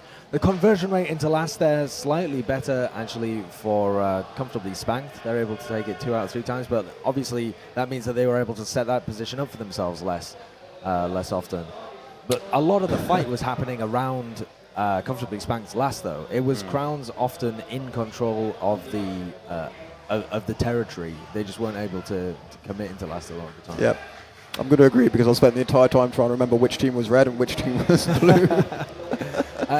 A lot of the fights, the frag percentage there happening around mid as well, because we saw a lot of trades from second into mid and then back, and then they kept trading control of the mid fight. But I think, again, you see a skew in favor of comfortably Spanked's defensive side. A few more of the fights happening as they were trying to defend. But a lot of the fights actually didn't involve exchanging that many frags. It's not like we saw big explosive team fights a lot. It was kind of, they were playing quite tentatively to the point where they would back off if they thought there was an engagement that they wouldn't get a good grip in. It wasn't like both teams were taking engagements and losing them or winning them. They were just threatened by the idea of an unfavorable engagement as well sometimes. I'm really surprised to see that Blue come out of a +4 net on Crown second, because they were whiffing a lot of things on second. I guess that's maybe more from defending pushes out potentially, but they were whiffing a lot of like transitions onto second. I think the issue there is that Crowns had a lot of failed pushes out from their last. I think the two rounds that they got were actually failed pushes from Crowns out into last that they were just able to recover because Onkaya kind of scurried back into spawn a few times. Yeah. So I think a lot of those frags are because Crowns kind of bled into them as they were trying to push out into Spire. Yeah, that makes sense, because I do remember a lot of very, very odd like plays. Like there's one that I remember in particular, a post-mid scenario where Skeet survived mid. They were trying to take second and they just bled players, didn't build Uber properly, ended up getting rolled all the way back, and that was kind of the story of their second takes for me. It really wasn't clean. So we're just taking a look at the Uber stats as well. Their kills, there's actually a large difference in terms of what they're doing with their Ubers. But I didn't particularly notice it. Perhaps the just two Ubers that were slightly different. You had the one Uber that Onkaya got forced in a really unfavorable situation, and they actually managed to wipe the entirety of Comfortably Spanked. So while I don't think that was a good Uber, it forced them to commit, and that was what was missing the entire game, was like the imperative, the impetus to commit was lacking. I think. They also had this really effective push on last where they go in, they kill the Pyro, they kill Setlet, they stick at the point, and they get a third kill. So that's another Uber where they actually just get 3 kills right off the bat.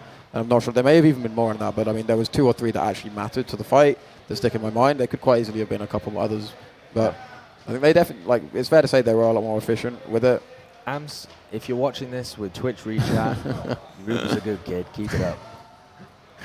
In terms of overall frags there as well, I mean, this can be read into as much as you like, but I think a lot of it's just kind of engagements that you're taking. But you see Hank on the worst end of quite a few of those. He had some pretty bad stats overall. He's going to be playing Granary as well. I feel like both of these teams kind of don't really have impact scouts. It's way more to do with their soldiers or how the core of the team is happening. They both play with kind of their scouts more on the flank or more as utility players than the other teams do. They don't really have scouts that are set in a pocket role. Denier and Hank, neither of them really plays like hard pocket scout, taking a lot of the heals, doing that kind of work in the Ubers. Yeah. And obviously, Crowns don't have that either. With Bevan playing pocket scout, he doesn't play like super tight to them, and obviously we've been talking about the fact that he isn't a very experienced pocket scout in that situation. So I think we could just be seeing kind of the battle, like the classic Granary thing here, where it's just the battle of how much impact your soldiers can have in the situation and how well you can lock off the chokes and execute your pushes. But with the tentative play we saw on Badlands, I'm concerned that whichever team tries to play that way on Granary, despite it being a map that favors that play a bit more, will suffer for it as well. Because if a team was able to hard commit, they often came out the better end, and if they're able to use their Ubers to get in through the choke points, I think they'll actually be able to kind of stop the others from escaping a bit, be able to get quite a bit of value. It's just whether they choose to commit with them. We are going to be going into Granary very shortly. Both of the teams about to get players into the server and ready up here. How do you think the demos are going to work out here on Granary? What's your opinion on... I know I've been watching a lot of ESEA Invite, and almost exclusively they'll run booties to the mid-fight on this map, and they'll often run it for a large amount of the game as well. Neither of these demos really favor the booties. Settler especially has a lot of his pipe game. It's really kind of fundamental to the way that he plays Demoman. Do you think we're going to see that at all? Do you think if a team was able to bring that out, does it give them an advantage in that situation? Are you even an advocate of the booties? I do see you running it occasionally. I think the booties have their merits. I mean, I personally, because of the role I always played in my teams, it wasn't right for me personally to use the booties full time, so I don't have experience of trying to do that. They're definitely viable, though. I mean, obviously, people are using them for a reason. Neither of these demos are using them very often, I don't think. So, I mean, we could see them come out. I mean, if, for example, like, if Smear is dying on all the mids, like, if they may decide it's a waste of heals to keep trying to heal Smear and keep him alive, and it may just be better to kind of play him separate, give him more HP, make him more self-sufficient. But I mean, in terms of the demo exchange on mid, it's actually really quite interesting, because these are two demos who are going to, like, take the fight with each other, at the start. I can see that happening. Well, let's see if they do take the fight, because we've gone live with our second map. This is Comfortably Spanked against Crowns in the lower bracket, round 1. First map did go to Crowns 3-1, so we'll see And that is super aggressive there from Settler, but we've got a bomb in from Tiger as well. Gets crushed there by Tom, but he's kind of opened things up for a return frag. Skeej going a little bit weak, but both of the medics are still alive, and we've got a 4v3 in favor of comfortably spanked Settler. Really far across the point, along with Denny, who's taking the 1v1, but Bevan got a lot of damage onto him. Delayed the frag, allowed Kaiser and Atomic to realize what was going on there, and both should be able to escape. So we'll see comfortably spanked picking up the second point. Perhaps, no, they actually get the spawns in time, so there should be a fight happening here. And they're going to play off this straight away, exchanging with the spam. They don't want to pop the Ubers just yet. And they've actually managed to pick up hams now, so not opting to pop just yet. Skeej might look like he wants to make a play. Indeed he has. Uber's going to be popped by both these teams now. One player disadvantage for the side of Crowns as they're just really desperate to hold on to this second point. But it's a bit of a scattered fight that's kicking off. They've already dropped Atomic off. Tiger may actually fall at the top as well. I think he may actually get out, but there are already 2 players down now, and they're pretty high impact players indeed. Both their scouts are dead. Yeah, oh my god! All the way in and just stack onto that point and take it straight away. I was expecting an engagement there from Crown, sorry. But they just backed off on the left-hand side. They didn't really have any of their flank players on the right in order to delay them at all. Play the point, you win the round. What a contrast to the first map as well. What do we see, like a 15-minute round, the first round on Badlands, and now we just see it literally just take mid, take second, take last. That's going to be a huge, huge boost for them going into this game. Well, this is mid-fight number 2 now, about to kick off. Settler already trying to get that spam off. Might get off one stick, indeed he does, off onto Smear. Just really trying to take some, put out some damage for his team, I should say. Vanny now slowly but surely creeping up onto this crates area, and it's just really waiting for one side to commit to the other. Tom is the first one to jump forward. He's actually got off some solid damage. Beautiful cleanup by the side of comfortably spanked. They've actually managed to pick up 2 frags. Vanny with the air shot straight onto Ams as well to finish him up. So that's 3 down now for Crowns. Really crumbling a little bit under the pressure here. Yeah, perhaps, as Kaidus was saying, you know, as the win gets more and more real, they are going to throw harder and harder, but they have to back off at the moment. These mid-fights are not going well for them whatsoever. Vanny trying to take this one forward. He's cut out a scout. Is he going to be able to get it? He does. And Bevan falls. He's not going to be able to get out of there. Kaiser took a lot of damage as well, but only on 50 health. Is Vanny going to try and go for the force? Are they going to commit with this Uber charge? In fact, it looks like Skeej is in. They play the point once again, but this time Kaiser has the Uber, and they have players alive, but Kaiser takes so much damage. Forced to pop it off. Settler is going to fall in that one as well, but both of the Ubers are traded. Hank going to try and use his Uber to get onto Smira. That's going to be no stick. He's able to block the point, and Crown's players are falling left, right, and center. Live. And they take it. Skeej is loving that. He should. That was really so nice. Like Vanny opening that up, he was like wiggles, kind of doing the Banny shimmy, as we say, just kind of like jumping and wiggling around, making some space. I mean, they got dropped from the Uber, but then to recover after the back of that, that was big balls. Like to actually even stay in that fight was ballsy, and then just to do it so seamlessly, that was really, really good. Comfy Spank looking incredible in this map so far. Well, mid-fight number 3 now is about to be underway. This time Settler opting for that balcony rollout. At the same time, Smear is as well, so we're going to see them meeting head-on, trying to basically exchange those stickies. And Atomic is going to be moving across the point, trying to make some plays. Tom on the back lines is going to get absolutely destroyed. Just met Tiger head-on. Here comes the play by Ams. Going to be getting off some lovely damage and really forcing Company Spanked all the way out. Yeah, that's an interesting one. They just sent Tom behind, and the rest of their team was playing very passive. They were going to try and wait until Tom was able to get into garage and then commit across the point as Tom got in a position to sandwich. So that was, I think, quite a set play from them. Perhaps. Smear did a lot of work on that mid. Like there was a lot of people trying to come out top on balcony, and Smear just won that fight hands down. Denied a certain group of people from coming out. So when it was time to make the play, they just simply weren't able to. There wasn't enough people with health or position to follow. They're forced to hold the yard at the moment. Looks like Tom and Denny are going to be holding down that flank side, as you would expect. Settler going to rotate over there as well, just to watch this sticky trap that he's got up, but in comes Tiger. He's going to try and get straight away. Great oh my bomb. god. Great bomb straight onto Skeej. Skeej, unfortunately, not able to surf that one properly and has to pop it off. Do they even try and commit to this one as well? You don't really want to bleed that many players, because then you're not going to be able to force on Kaya as he pushes into yard. So they only throw one guy away. Hank going to be the death there. But now, are they going to be able to force on Kaiser as he comes in? They've spotted out Vanny. No, they haven't spotted out Vanny. Vanny now just has to crouch out of it, gets air shot, juggles up on Kaiser, but he's going to survive with 54 health. In comes a second bomb though, not able to achieve anything either, as Kaiser was already in mid, collecting that health kit. This is such a poor sequence of play. They've given away second for free now, essentially. They can do nothing on second. Settler has a sticky trap, but other than that, they're getting a new revive push on to last. Like, 10 seconds ago they were on mid with even Ubers, and now they're on last with advantage. It's like this.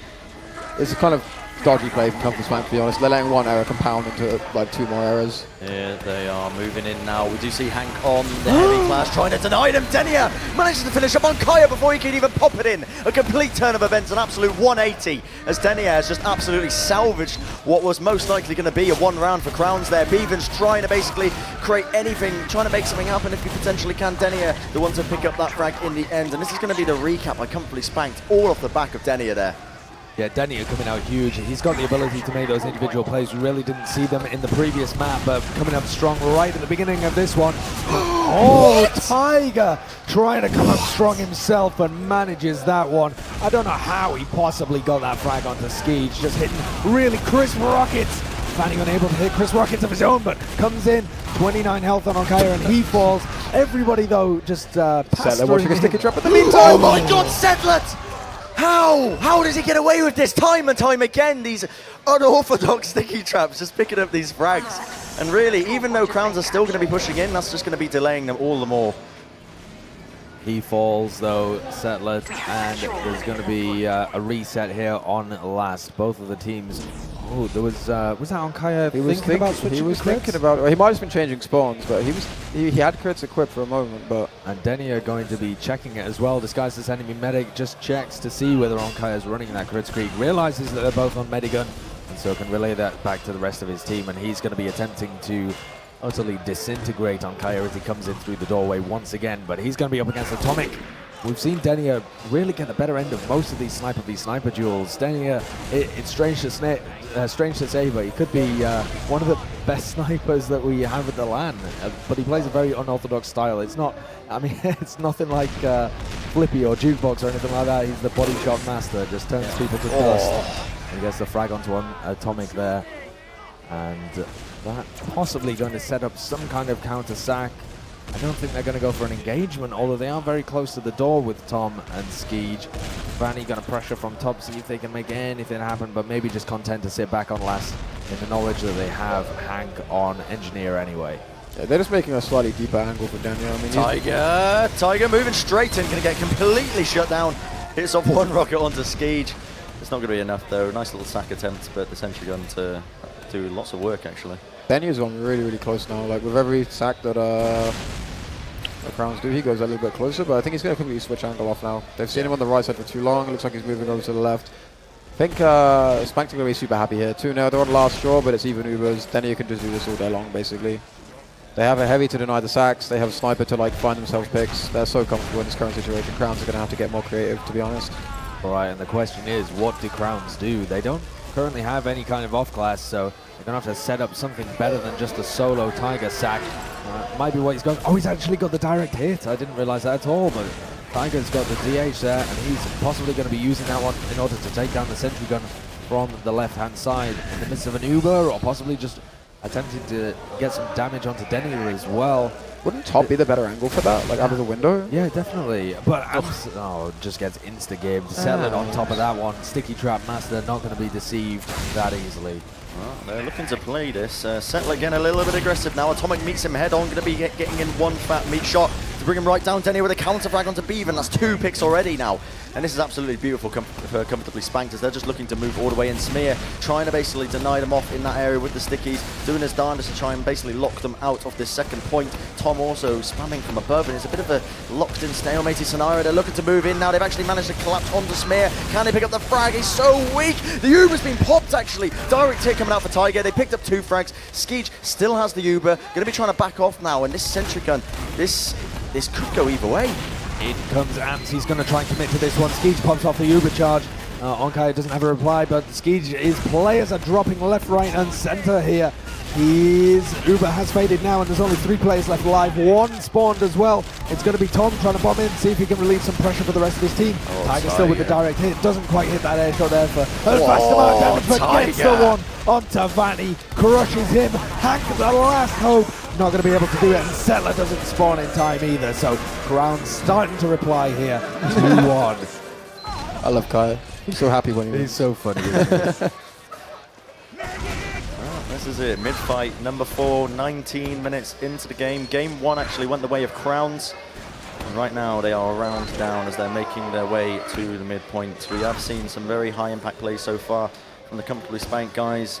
This time, slowly but surely, the momentum is creeping towards the way of the Crowns guys, and it's actually Settler taking that upper area now, really trying to spam them out from above. Hank also moving across. We see potentially some plays coming out already. Look at this soldier aggression by Ams. Tom also trying to make some plays up, and he's got one rocket onto the Smear. Can he get a second one? Smear's so weak. He does fall in the end, but frags have been traded absolutely everywhere. 3 down on every side. Ams is looking to exchange some kills here potentially, but Bevan with the 2K.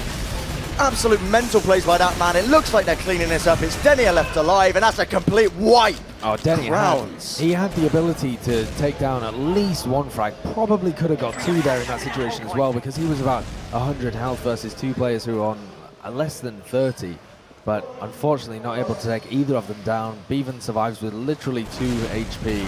And is just going to get healed straight back up by Onkaya, and they're going to try and take this one forwards. And Onkaya running the crits as well. He's already on 40%. And then Skeege and Settler try and take yard here. Oh, if they'd baited them out into yard and allowed them just to take a bit of position as the crits came up, it could have been even better. But they're going to try and take control of Garage at the moment. Everybody getting in there. Hank trying to do some damage. Gets taken down by the winger in the end. And the rest of the Crowns just trying to take position again. Vanny sacks in. What have they done? Skeege has fallen. They're just throwing everybody in there. And yeah, they're fed. They have. They're feeding so But do they much. know it's crits? Settler's going to get that frag, but look at these respawners that are only just about to come up now for comfortably spanked. Crits Creek still hasn't been popped. He's waiting for the opportunity. There we go. Straight away onto Settler. Can he pick up any more? That is the question. His team are there to back him up. Is Hank actually against the world? And they've actually managed to secure this. Unbelievable. I honestly don't know how that happened. I don't know how either part of that happened. The part where they got to last with only 1 guy alive, or the part how they then didn't cap it. With crits. With crits. With crits, they killed Settler, no stickies on the point, and somehow, comfortably spanked has been given a lifeline. They're still 2-1 in the lead, and by all rights, they really shouldn't be, because Crowns have to execute that one. That is unforgivable for them. The spawns just came in just in time. They'd already used their crits and only got 1 pick out of it. That's not great for them, but now the momentum over to comfortably spanked. Settler going to be trying to take this one in. And as both of the soldiers sync up their double jump, trying to put damage on the Smear. They don't quite catch him with enough. Onkaya, though, falling fairly weak. He might have to drop back to the healthcare, but they're just going to try and take some position in yard. Both of their soldiers set up at the moment.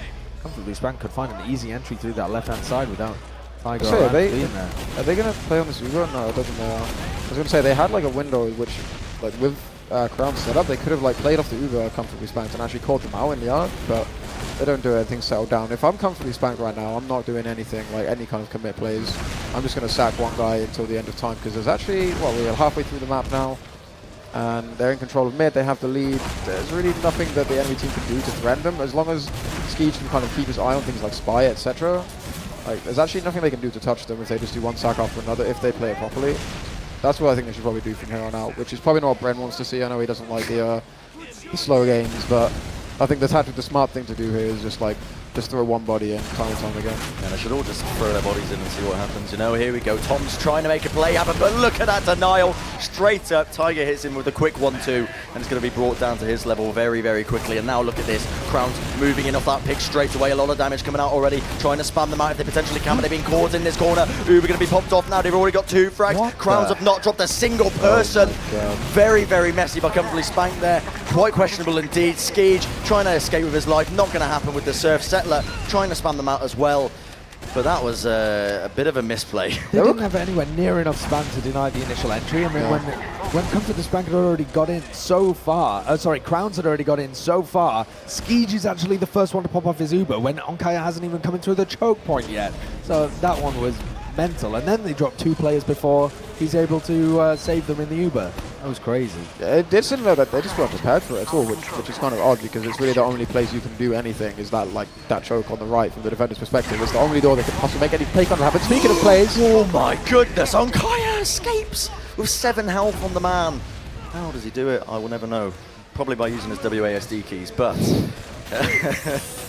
from that attempt, yeah, it's a cheeky attempt, but unfortunately did not play off for the comfortably spanked guys. And now This is 100% or 50% Uber advantage on the side of Crowns. They're looking to play this through the upper area, and there we go. Uber popped in straight away. Sentry Gun needs to go down quickly, or they might run into a bit of trouble. Hank doing his darndest to try and bring it up, but he's actually going to be falling in the process. A lot of spam. If they start playing the point now, this could be absolutely beautiful for them. Tiger picks up one frag as well onto Settler. Here's where they start to collapse onto them. Can they get the frags? That's the question. I think it's going their way, and indeed it is. They take it to equalize it in the end. Crowns bringing it back. And it's like Bevan has been playing with them forever. He's super hyped that this is happening, and they're back in it. And this is their map pick. They got back into it. Comfortably Spanked came out of the game super fast. But after those 2 initial rounds, they've looked like the weaker team in almost every one of these situations. They haven't had that kind of success that they were having on the mid fights. Crowns getting the better of them in quite a few situations, and Comfortably Spanked just fluffing a few pushes. Well, here we are. This is it. Another mid-fight, another day, and already look how weak Bevan is. Settler getting that early damage off. Nice shot by Vanny as well to completely clean up Tiger there as he tried to make an attempt, and this has gone completely one-sided on the side of Crowns. They've just been turned up on their heads and stolen all of their lunch money as they just take the mid-fight and move straight into the yard. Oh, that's what they needed, isn't it? Yeah. For Comfortably Spanked to get back into this, they have to be able to take the mids and get some confidence back from that.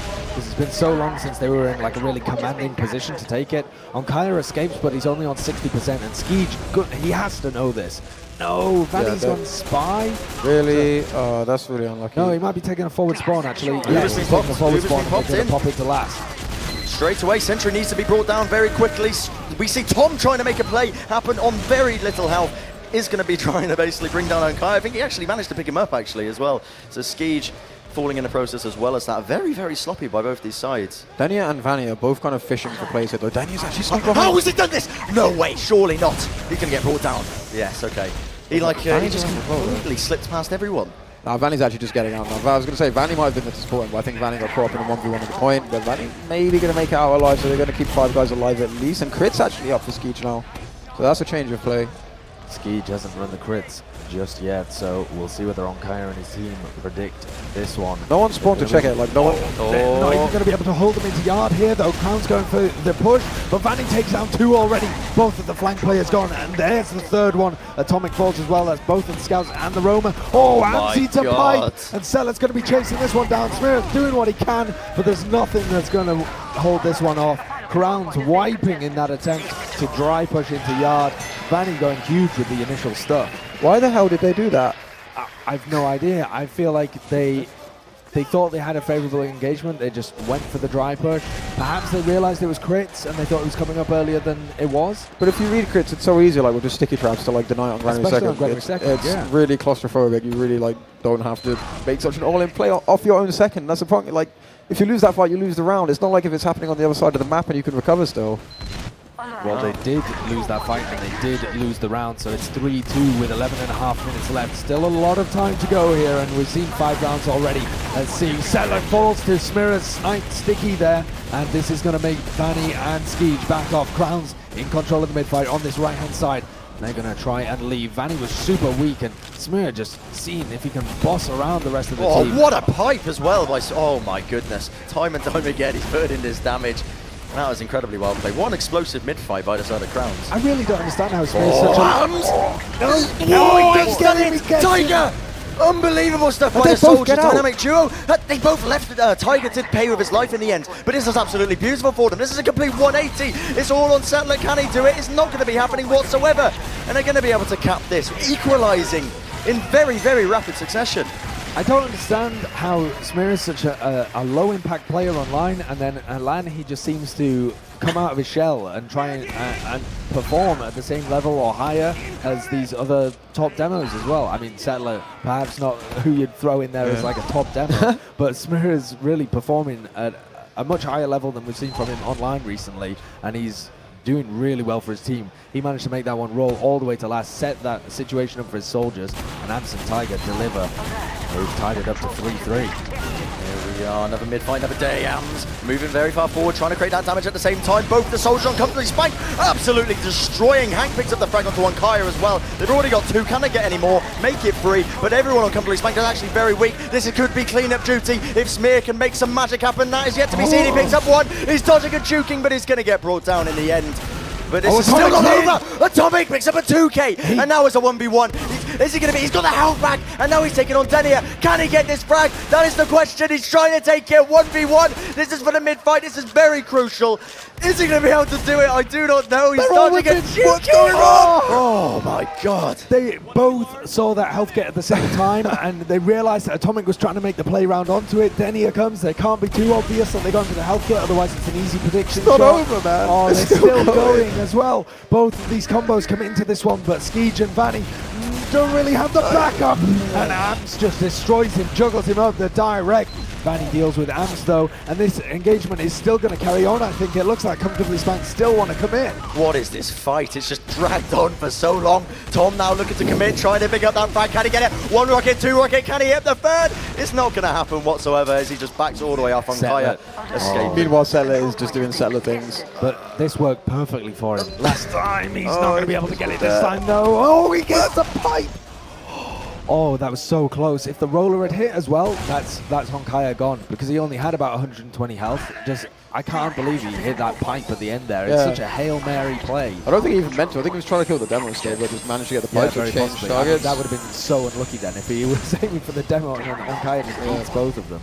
That mid was just bananas though. Like, I'm supposed to be here as an analyst, but I'm not entirely sure what I'm supposed to say about that, to be honest. I think this is just two teams just going for it at this point. Like, you were completely right in your prediction that they would just let the nerves go and just like completely just all in. This is it. Uber popped in. This sentry gun needs to be taken down if Crowns want a chance to bring this back. They're really getting pressure quite hard here, and they may choose to try and exit if they can without any frags. Or actually, they have actually managed to pick up Settler. So now here comes the repush by them. Uber popped out by Skeege, whereas Crowns do not have it. They're getting cleaned up quite a lot, but there's a lot of frags going both these teams' ways. 3 down on either side. Crowns are choosing to back off, which is probably the smartest thing to do. If the sentry gun wasn't there, I could see a situation where Smira and Ams try and recommit to get the pick onto Skeege and try and equalize the Uber situation and allow their spawners to defend second. But with the level 2 sentry there, I feel like any bomb in, Skeege is just so well defended that it would be pretty impossible. But now they have a 30% ad, and Hank is still building up this sentry, so looks like Skeege perhaps not wanting to make the most of this one. He knows that he does have it, because Onkaya went down in the last fight, whereas he didn't. But with 7.5 minutes left, he's on his own last, and it's 3-3. It's a risky situation to try and take something like this, but they are building it up, so they may well be trying to make something happen here.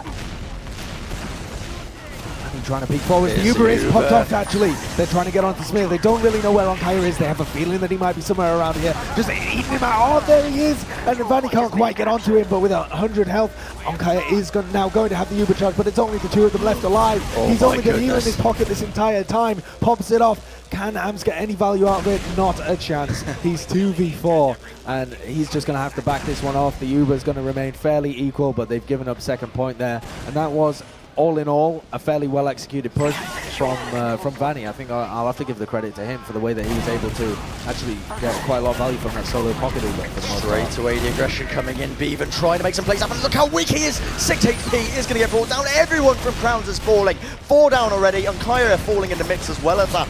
And now Smear, one man against the world. He's already on the back of mid, and he is nowhere to be found. It's vital that Smear doesn't die here. If Smear dies here, then it's second for free as well. This should just be a mid take, and then they can force the Spanked Uber onto second, onto yard rather, and then just do a defense on second or a repush. With Smear going all the way out, I mean, he was making a trap on mid before. It looked like he was going to try and do something cheeky, but at this phase of the game, 6 minutes left, 3-3. Like the way the Ubers are stacked at the moment, he has to survive like at all costs. And Ams is actually taking up the sniper in forward spawn. It's not something we see every day. We did actually see Ams with the forward spawn sniper on Gully Wash when they played against Perilous. Oh, it is something we see every day. Well, every day as in yesterday, and then never before that, I think. You don't often see it, but something he's just bringing out in these high pressure situations for LAN, because he got the pick last time onto Kos. Can he get the one this time? He's not going to be able to hit that one. Why did he peek for the scout? Oh, they're already threw it right up. They're already second. Yeah, Uber's popped in straight away. They've already got 2 frags now on Kaya, trying to escape with his life, Vanny. He's so close. It's actually Hank who's going to be finishing up that frag, and everyone on Browns is getting crushed. Vanny gets the pick with the escape plan as well, and they're just going to full up this one into last. Easy cut for them, and it's 4-3. And Vanny's lecturing the rest of his team. He knows exactly what he wants to happen. Yeah. Well, this is it. 5 minutes remaining on the clock. 4-3 is the scoreline. If comfortably Spanked in blue manage to take this, it will go to a third map. A lot of pressure on the Crowns. They do not want it to let it go to that third map. Ideally, if they can take it in 2, they would any day of the week. So this is it, another mid-fight. Is about to kick off. Settler going to be taking a little spam in that upper area. Smear trying to basically get off those early stickies, and he's doing a bit of damage actually to them. Here we go. There's Tiger trying to move in, trying to get that damage, but he's actually taking a lot of it in return. A lot of spam being exchanged by both these teams. 2 frags on Kaya falling in the mix there. No medic for them whatsoever. Crowns dropping 4 players on that mid. They're probably going to be 5 as Atomic's looking to get that attempt onto Skeege. He doesn't manage to pick up the 2K This though. is actually going really well for them as well, because Smear's locked them out of coming forwards, and Atomic is now going for the flank. He's getting juggled around, tries to get onto Skeege. Quite managed to get off the second shot there. Skeege on 70 health. They want to recommit to this. Vanny wants to try and block it because he knows that it's only Smear there. The other spawn is not quite there, but he couldn't block it in time. So with those forward spawns, he's going to back off. I was going to say during that mid, like Vanny and Skeege were playing so well together, like containing themselves in the garage, and it looked like they were actually going to just take the mid outright based on this play, like just stacking around Skeege once they got the early advantage. Because I mean, Crown's lost players, but they had such a HP advantage for such a long duration in that fight. If they'd actually managed to just like kind of breach slightly earlier, they would have taken this mid, I think. But as it happens, Siege is able to survive, while Kaya is not. This is an uber advantage on the side of Skeege. He's just holding this yard area with his team right now. They are 1 round up over the side of Crowns, so they have no incentive whatsoever to push out of this yard area. And Crowns feeling all the pressure in the world with 3 minutes on the clock. They're looking to slowly but surely make their mark as they push in, get the information. May look to make some plays as Tiger is the one to bomb in. 1 rocket, can he hit up anymore? No, he's going to get crushed in the end, but Skeege falling a little bit weak there. He's going to be able to pick up that pack or not. He's just going to wait it out and get the regen up. Settler just instantly hit an air shot. As soon as he saw Tiger bombing in there, just pipe straight in the air. He was like, yeah, I hit these every day, and Tiger gets denied. And I'm pretty sure that he's done that multiple times before when Crowns have tried to just sack a single player in.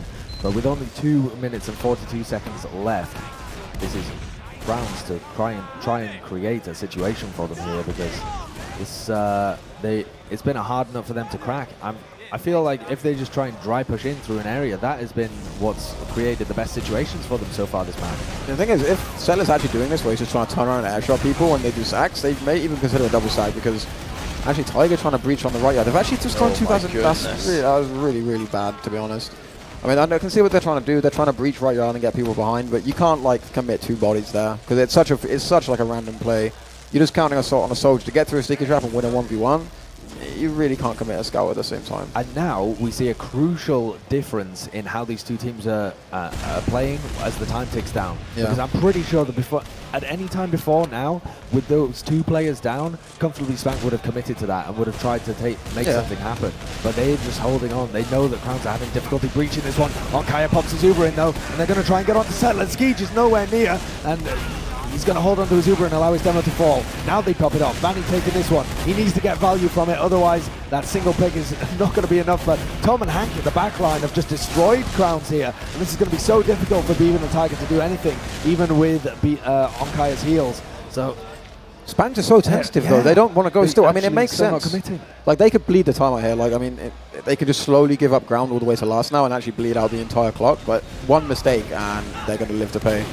Oh, this is it, Crowns, they know the pressure's against them, moving straight away through that yard area. Can they pick up any frags? They've managed to find Hank, they managed to find Vanny. Can they get any more?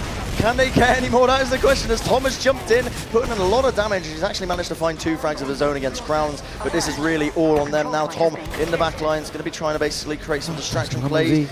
They haven't even spotted him. He just walked straight into them, and he's picked up 2. How, with the help of Denia, has he managed to 3? Tom. Good Lord, Tom! What is he made of? Incredible play by Tom there. Well, 35 seconds left on the clock. Tiger is maybe going to be able to pick up that frag. No, he's not. Settler finishing him up. Are we in the dead time? Over, boys. This is it. Onkaya knew it. As soon as that happened, I just glanced over at him, and he was incredibly frustrated that he just that was it. That was over. That was their one opportunity to make that happen. Again, we were talking about it. Comes to the Spank, they gave up the ground. They were on second. Crowns attempted to make the most of that advantage and really try and push it forwards. But in their eagerness to try and move forwards, they had completely just forgotten about the flank area. It's before Tom even comes in from Z and gets that 3K, he's actually the saving grace on Yard as well, because that fight was going Crown's way. Like, they had like a 5v4 situation. They were taking control of Yard. They had the momentum, and then I don't know where he came from. Vanny. Tom just like comes flying in from somewhere, lands on the roof, wins a 1v1 with a soldier, immediately jumps out, like super smooth, like super fluid play, just gets in and out, equalizes the number situation, then somehow works to flank 5 seconds later and gets like a clutch 3K. I've been super impressed with Tom all LAN, actually. He's been playing fantastically well. We talked about it at the beginning where we were saying Tom and Tiger, the two Ts on Roma, they've really been performing. Didn't see too much from Tiger. It was definitely more Tom in this matchup so far. But certainly that play at the end was excellent. Tiger not been poor by any means, though. No, just Tom outstanding in this instance. Yeah, especially in the clutch situation at the end there. But I mean, all throughout the map, he is actually playing incredibly well. He's kept them in it this time because they are one map apiece, and they're going to be going into their decider as well. It's going to be Snakewater. Oh, this is an incredibly close one between these two teams. I think, who was it who was really hyped for this one? I think it was Admirable, actually, who said that this was going to be the match of the tournament. Bren was saying that as well, wasn't he? Yeah. Just this level of TF2, when you see it plays with these two teams, and especially because Crowns, they've just stepped up their game so much recently compared to what we've seen from them online. It's unbelievable to see them just performing at this level. Comfortably Spanked are a good team as well, don't get me wrong. So to see that just the two clash of these Prem teams is absolutely incredible. I really feared for Crowns coming into this tournament because, like, you could see like on Kai's face, like what it means when he's getting the wins and the losses. Like, he's a very like evocative player. You can like see his emotions. He's wearing them on his sleeve. So I was really concerned for them coming in. But I mean, whatever happens at this point, I mean, obviously you want to win and you want to progress in the tournament. But I thought they might just come in and get slammed. So the fact that this is like how everything's playing out is really great to see. Oh, the show match that they did before with these two teams was just a 6-1, 5-0 stomping with Comfortably Spanked coming out on top. So there's something has really gelled for Crowns here. It's a huge step up in their game, even if they do, even if they lose this final map and go out in fourth, it's still a step up in performance, and they can be fairly happy with it, really, because it's been a competitive LAN. But taking a look at the logs here up on the screen, you can see that Vanny, again, performing really well, but I think that's just part of the way that they play. Like, he's just consistently performing well, but Hank and Denia really stepping up their game, being able to finish up a lot of these frags in the team fights. Yeah, I mean, definitely can't just say Vanny's like stats are looking good because of the way the team's set up. I mean, clearly the team is set up predominantly around him and the way he plays, but I mean, just whenever you see the camera on him, like, it's strange. Like, he plays with like such a quality. Like, there's like, it's not even something like you can like point out. Just like, he's just so like, his positioning and the way he moves around in the middle of fights, it's just so like on the ball, like on point all the time. Yeah, it's really nice to see, and it gives the team such like a stable basis to play from. I think like it's been a real turning point for them getting Vanny in. I mean, who did they used to have? Quick. Yeah, Quick. I mean, if we're talking about the subtle nuanced characteristics to play, I don't think we can get really two opposite ends of the scale of Vanny and Quick in this situation. But he's really been such a turnaround for them since he came in, and I mean, Tom goes without saying, like we saw it at the end. Skeege again outperforming on Kaya, doing really well for himself. A big step up in performance here from Skeege, actually. He's been playing really well this entire tournament, I feel. Getting 9 deaths in the previous map. Onkaya had a few drops, mostly to spies. 2 of them were to spies. Only 1 was kind of a blunder that, I mean, you can call a spy his fault as well, but it wasn't kind of an egregious error. It's just the fact that the spy got onto him, and that him and the rest of his team weren't checking it. But who are you talking about, Onkaya or Skeege? Onkaya. Skeege in comparison was doing pretty well for himself. But this, you couldn't have got a much different map here with Granary compared to Badlands. It was so tentative, scared, very slow paced on Badlands. Granary, just both of the teams going at each other on the mid fight, trading things backwards and forwards, going for super ballsy, sometimes a bit stupid plays, like where they just full commit when they're still on their side of the map. It was super entertaining. Yeah, it takes a map sometimes though. Like when you first set up in the morning, you're cold, you don't get much time to warm up. Even when you're warming up your hands, your brain isn't really getting into it. It takes you like, a good 20 minutes, I think, to actually get your brain in the moment and just be playing in that moment, focusing on that situation, rather than, what's on the line here, or like, what do we do building up to this, or what's going to happen later, and all these things. They're all in your mind when you first start playing. But then I feel like these teams, I mean, for better or worse, they're like finding themselves into the zone now, and they're just kind of playing. Like, there's no more of these kind of anxieties, like about, you know, I hope we don't lose and these kind of things. They're just making the decisions they feel they need to make for better or worse, and it makes for a much better game, to be honest. Is Onkaya perhaps having a worse stance or being unprotected or being able to get on a bit more because Amps isn't playing as on as tight a leash as Vanny is? You know, he's not really controlling the team. He's not getting as many kills, and Vanny's he seems to be always there. He's always there to protect Skeege. Yeah, for sure it contributes, but I mean, you can't really put it all down to that, because I mean, like, you look at these situations where Crown's just randomly decided, oh, you know what, we're on second, we're just going to flood 6 people through garage into yard and hope that's going to work. And obviously it doesn't work because it's kind of a ludicrous play, to be honest. And that's a situation where the team wipes, whereas Skeege would not call this situation. He wouldn't want this play to happen. So they wouldn't make such a situation where from a completely neutral situation, they're going to wipe. So these are some of Kai's deaths that Skeege doesn't have because they simply just don't make these kind of like weird plays. I mean, we saw another one where Crowns just took mid, like off one sack, they just took mid.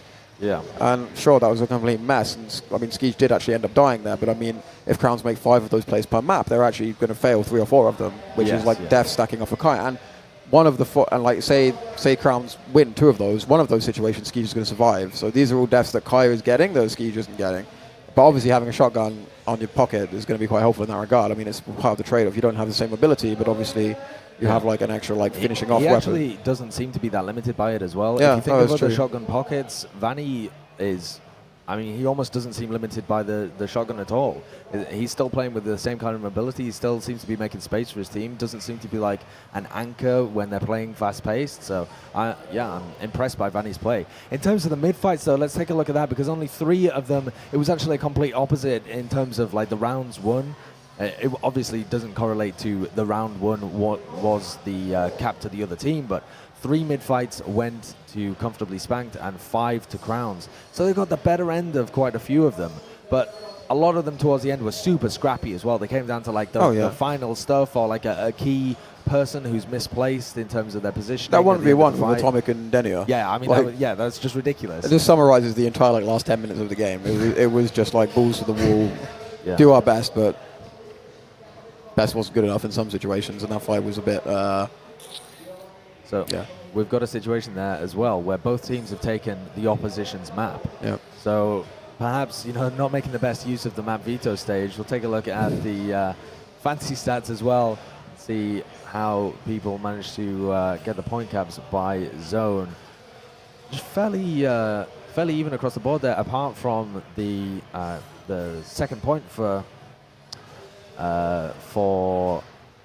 Crowns, who only managed to recap that one once compared to, you know, when they're on their last, only able to recap that one once compared to 6 times they comfortably Spanked were able to get themselves into that position. So not that much difference in terms of the attacking team being able to take the enemy's 4th, but in terms of recapping after having defended last, they're only able to pull that out once compared to comfortably Spanked 3 times.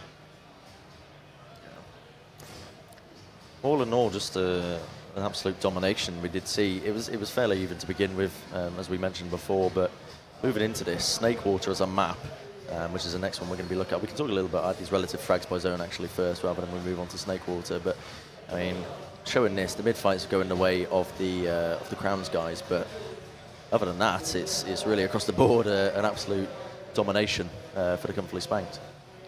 Tom having a really good attacking game on the second. I think quite a few of those frags did come at the last point as well. He got those clutch frags, but he was playing the flank area really well, just playing Lunchbox intelligently so that you're not able to get caught out in that position. It can be really strong for Roma, but if the attacking team knows that you're trying to defend from an aggressive position in Lunchbox, it's actually quite easy to pick you as well. Even though you have the large health kit in that area, you can get in behind and try and take it. So yeah, I'm impressed with Tom, but I'm interested to see how this translates over to Snakewater as well. Yeah. We'll take a look at the Uber stats as well of how the teams are doing in the Ubers, but I didn't really notice a large difference again, but it's comfortably Spanked coming out on top of the Uber trades. But not by a significant amount other than the kills during the Uber charge. But I can't think of an instance where that was the case either. The Ubers didn't seem to be either terrible or excellent from either team. It was it came down to a little bit more than just the Ubers, I think. Yeah, I think it was a lot more of the post-Uber scenarios. I mean, I do remember that one kind of particularly interesting push that Comfortably Spanked made onto last, where Vanny kind of went in, like it was off the back of Uber. Vanny kind of went in and then made space. Oh no, it was just before the Uber came in. Then the Uber came in and Hank managed to claim a bunch of frags, even though they were already at deficit.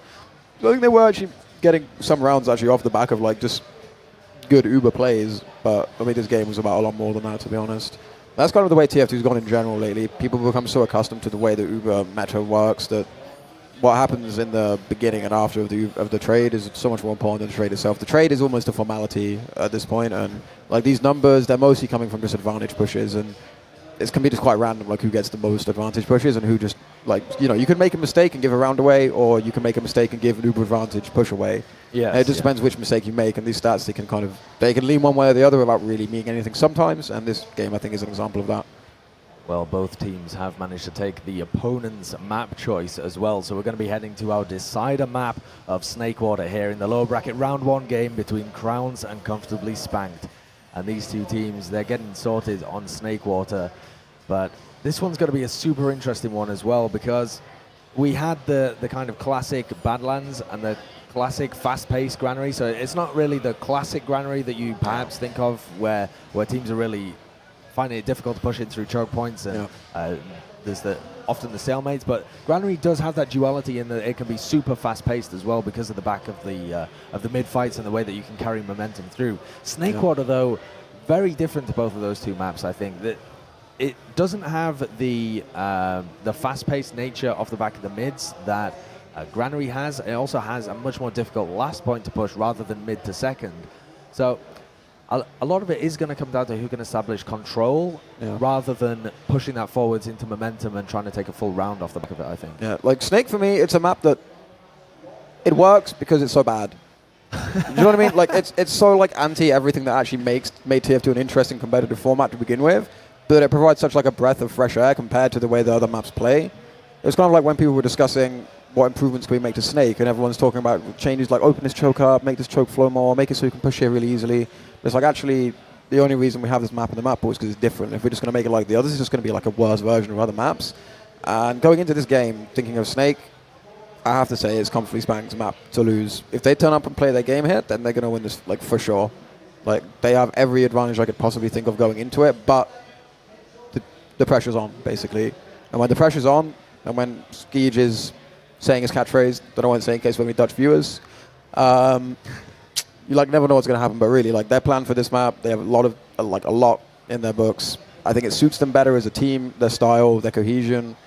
I mean, it's a lot easier to stop the play stretching on Snake. You can really just contain the play, and if you take control, like you said, if you take control, you can keep control, and you really, like, only your mistakes allow the other team back into it. Whereas Crowns, I think they're not going to play that way. Like, when they have control, they're going to take a risk, and they're either going to win the fight or lose the fight. Whereas, you know, I can see Comfortably Spanked playing it slower, playing it smarter, and basically waiting for the right moment. But like at this point, like both of these games were decided by a round effectively. First map was like 3-1, but it was like a legit 2-1 if we're talking like if we have like a GG button that you press or whatever when time's up. It was actually 3-2 in the end anyway. So it was it balanced out, didn't it? But yeah, I'm feeling Comfortably Spanked for this one. I've got to agree with you. I think that, especially with Settled on the team, the mid-fight can be a lot about how the demo is able to apply pressure over the kind of the terrain of the mid suits the demo quite well. And I think Settled does enjoy playing that mid-fight. If Skeege has gone through it, if this was a map that they went for, and it seems like it from the map veto process, you were talking about the fact that they were angling towards it being on Snakewater. If that's a map that they've gone through and Skeege, Settled, Vanny know what the plan is going into this one, then I think Crowns are going to be hard pressed to deal with them. Yeah, like I don't think they were feeling ballsy enough to pick Snake outright, because I don't think they practiced it with Settled. I'm not sure if they actually played it with Settled or just talked about it, but of all the maps they talked about, it is up there, and they really have got like some thorough understanding of the map. And like I said, like we're going all the way back to week 1 E2F to Rail, Comfortably Spanked versus Lego. It was one of the most interesting, like, just generic league games I've ever watched of E2F to Roll, because it's not something you see in TF2 every day. You don't see, like, strats coming out being like put into play. You normally just see, especially on Snake mid, you just see it's like kind of like two waves of men just kind of coming at each other. Yes, yeah. And wherever the damage happens to fall best, then you just roll over them like a tidal wave. But they were just pulling like different unique things out every mid, and I think they've gone through these things with Settler. I think they have these in the bag, and I mean, I'm wondering if Crowns have watched this demo or watched this match, and if they know what to expect, because they could really get surprised here. Like, they might like, I mean, you know, like snipers to mid, the booties plays on top, and just various other like just like slight nuance differences. They could really get like stunned, I think, if they haven't done their homework. But I mean, was it you if someone was saying that Crowns have done a lot of homework going into this day? Going into this day, yes. Going into the Yeah. LAN, I don't think so, because Bevan had a lot of work to do just before the event. Only managed to get one game actually with them, one game of practice, and it was the official beforehand Right. with the whole roster. So they essentially go into the LAN with yesterday as kind of a practice day, and they only managed to play one fixture there with both of the maps being against Perilous. They did perform pretty well. I feel like they gelled. They've certainly performed better than I was expecting them to, just based off their online performance, if we ignore the fact that you know, it's a completely different environment. But Yeah. in terms of the preparation they've put in yesterday after their game, I think they will have gone through the maps that they wanted to get out of the map veto. They'll have gone through mistakes that they'd made on kind of on Gully Wash or on product, and tried to iron out what there was. But there's only so much you can do in one day, especially when you haven't played these maps before as a team. Skij did say, I don't know, did he say it to... I'm not sure if Crowns were around when he said it, but he said quite openly yesterday that they didn't play the maps they wanted to play yesterday. Yes, yeah, So he said that to me as well. Yeah, but like it's quite like, I think it's quite commonly known they weren't happy with the way the vetoes went yesterday. So Crowns, if I was Crowns, I probably would have been expecting something like this, especially because of that Lego game. Like I've talked about it, like I think I've probably talked about this game more than anyone should ever talk about a week or need to after all game online. But it really was interesting, and I think we should stand up and take note of that. Like if I was Crowns, I think they will. But something about Snake that we didn't really touch on is you can win all the mids, you can take second for free every time. You're going to have 28 pushes on last, but it's not uncommon that we see 20 pushes on last and only like 2 or 3 are converted. So, yeah, like if one team is just being clinical and the other team is blowing on last over and over again, hello Crowns from yesterday, it can really, really punish you. And like, so, I mean, in this game, I'm not expecting that from Crowns. I expect that maybe that's going to happen to anyone who'll be comfortably spanked. But I mean, like Crowns know better than anyone else what it means to be clinical, even if you're dominating the game. So, yeah, I think comfortably Spanked also have the advantage in terms of the setup last defenses as well. They seem to have the better end of most of that. They had Hank kind of playing the utility in terms of like heavy or NG on most of these positions. They've got Denier who can play the sniper really far back, very powerful on Snakewater. They've got Vanny as well who can switch to heavy when required and deliver that kind of utility. They look to be set up for like a theoretical Snake hold. yeah, they're covered across the board, but I mean, when the pressure is on, last pushes are the things people mess up most when the pressure's on, because like the key to the successful last push, it's like patience. Like you do one thing at a time. You go in, okay, there's a gun, let's kill the gun. Okay, there's a soldier out position. No one go in. No one spam your ammo away. No one waste like your health and on these nonsense things. Just do these one things at a time. And when the pressure's on, people like they just feel like they have to win the fight in 5 seconds, or they're not going to win it at all. So they just go in, they rush it, and they basically throw them. But I see it time and time again. It was basically what Crowns did yesterday. I mean, I saw it from Nameless yesterday as well, and these are not things they do online. These are not things they do when there's no pressure, that they do in scrims. These are things that only really tend to happen when the pressure's on. So for all the logic and all the arguments about why I expect Spank to win this game, I feel like you never can really tell, especially with a last like Snake War. You know, I can see Skij's monitor from here, and Has he got the playbook out? I think he was on tactics.tf. No, dude, he's got like, I don't know if the IMGA link is going around or something, but he was trying to show me it, and I'm like, dude, I'm coaching a team you might be playing later. Don't show me this. I was just like covering my eyes with my hand. I'm just like, don't show me this. Like, it's great to know that like, you know, I have a bit more food for thought now for this pre-game show we're doing. Yeah. But like, for the love of God, man, like, please. Yeah, you could be playing like Nameless in like, the low bracket final. Don't put me in this position. Yeah. Well, yeah. But yeah, but like I did see like, you know, a glimpse. I didn't read anything. I didn't know what any of it meant. Yeah. But like I could see like the depth of it basically. That's why I kind of like. I mean, sometimes you can do too much, but we'll find out. We're going live. Yes, this is the decider map in our low bracket round 1 game. Both of these teams fighting for their tournament lives, and it's comfortably Spanked against Crowns. Let's have a look at the first mid-fight, Bren. Who are you watching? Straight away, Settler moving very deep, trying to get that damage off. Look at those stickies onto Beaver and immediately bring them down to half health straight away. Big bump forward by Tiger. Has he got onto Skiege? Skiege has flown into the air. Great surf by that man to avoid taking any more damage, but he's on 40 health now, and Crowns are dropping players like flies. They're already 4 down. Can they make it 5 as comfortably Spanked are moving all the way into Beaver? It was a bit of a nice little attempt to try and basically delay it a little bit so Ankai can try and get out alive. He's trying to get away. Is he going to be able to do it? That is the question. Tom is deep on his tail, but his team are here to back him up. And his team always threw it for him there. They caught all the rockets. Vanny! There's actually Tiger just got absolutely destroyed Vanny then with a beautiful little air shot. And now they're looking to re-push into the second area. Yeah, they look like they want to recontest this one, but neither team has Uber, so they're pushing their way in through the choke point, taking quite a bit of damage, but Smear's here, and they've bullied them out from grass. They managed to get the pick on the Sailor. Skiege down to 60 health. Hank as well, falling super weak, but neither of the Ubers are traded, and Crowns got back into that one. A really nice re-push from them. I thought it might go badly for them, but that early pick on the Settler worked out great. Yeah, Uber's pop now on Kaya, gets sent straight into the air. Is going to pop off as Uber just in the nick of time. Frag on either side now as both teams have lost a man. Vanny also going to be falling in the end as he tried to go for a little attempt in the back lines. But this is going to be Crowns now capping up the mid. Skiege did not fall, so it is still equal Ubers. But really, it's a very, very back and forth game from what we've seen so far. They're going to attempt to make something happen here as well, Crowns. They're pushing over grass. The Ubers are equal, and they're not up for a long time, but here comes the dry push over grass. Smear going to be leading this one with both of the scouts, seeing what damage they can get done, but Settler's nowhere near. He's taking a 1v1 with Tiger out in the flank, and so there was missing a ton of damage from that second hold, and just an easy entry for them. Everybody so weak. Vanny trades with Atomic as well, so that's pocket down. They have 3 picks, but Denny are just about to respawn as well, so Crowns, they look like they want to commit off this one. Smear bombs forward, puts a sticky on the point as well as Amp pressures down Skiege. He's caught him, but Skiege just shuts the door in his face, and he's going to be able to get out. They need to bring down Hank. He's absolutely mowing all these players down, doing so much work for his team there, putting in the spam. And ultimately, can't believe Spank just... he's actually going to go for the pick. I thought he was going to go for the back. Yes, air shot. What a beefy shot. My God. Vanny going huge there, and he's going to try and take this with the heels out through lower. So we've seen backwards and forwards so far. I mean, I thought this one was going to be slightly slower pace with teams trying to get control, but so far it's just been an all-out brawl, a bit like Granary. Yeah, Uber's now popped off Skiege, trying to save his teammates. Tom very far forward, trying to get on the back lines there to try and create some damage. They've actually managed to pick up 1 frag. Tom also finished upon Kaiser in the mix of that, so that's no medic for Crowns whatsoever. Still, with Skiege up, this is going to be an advantage. They've got Denny also bringing down a lot of players with these frags. He brings down AMS, and this is looking very, very good for Comfortably Spanked right now. They're playing everything right. Crowns only have 2 players alive, and they are miles out of the fight. Nobody in a position to get onto Skiege.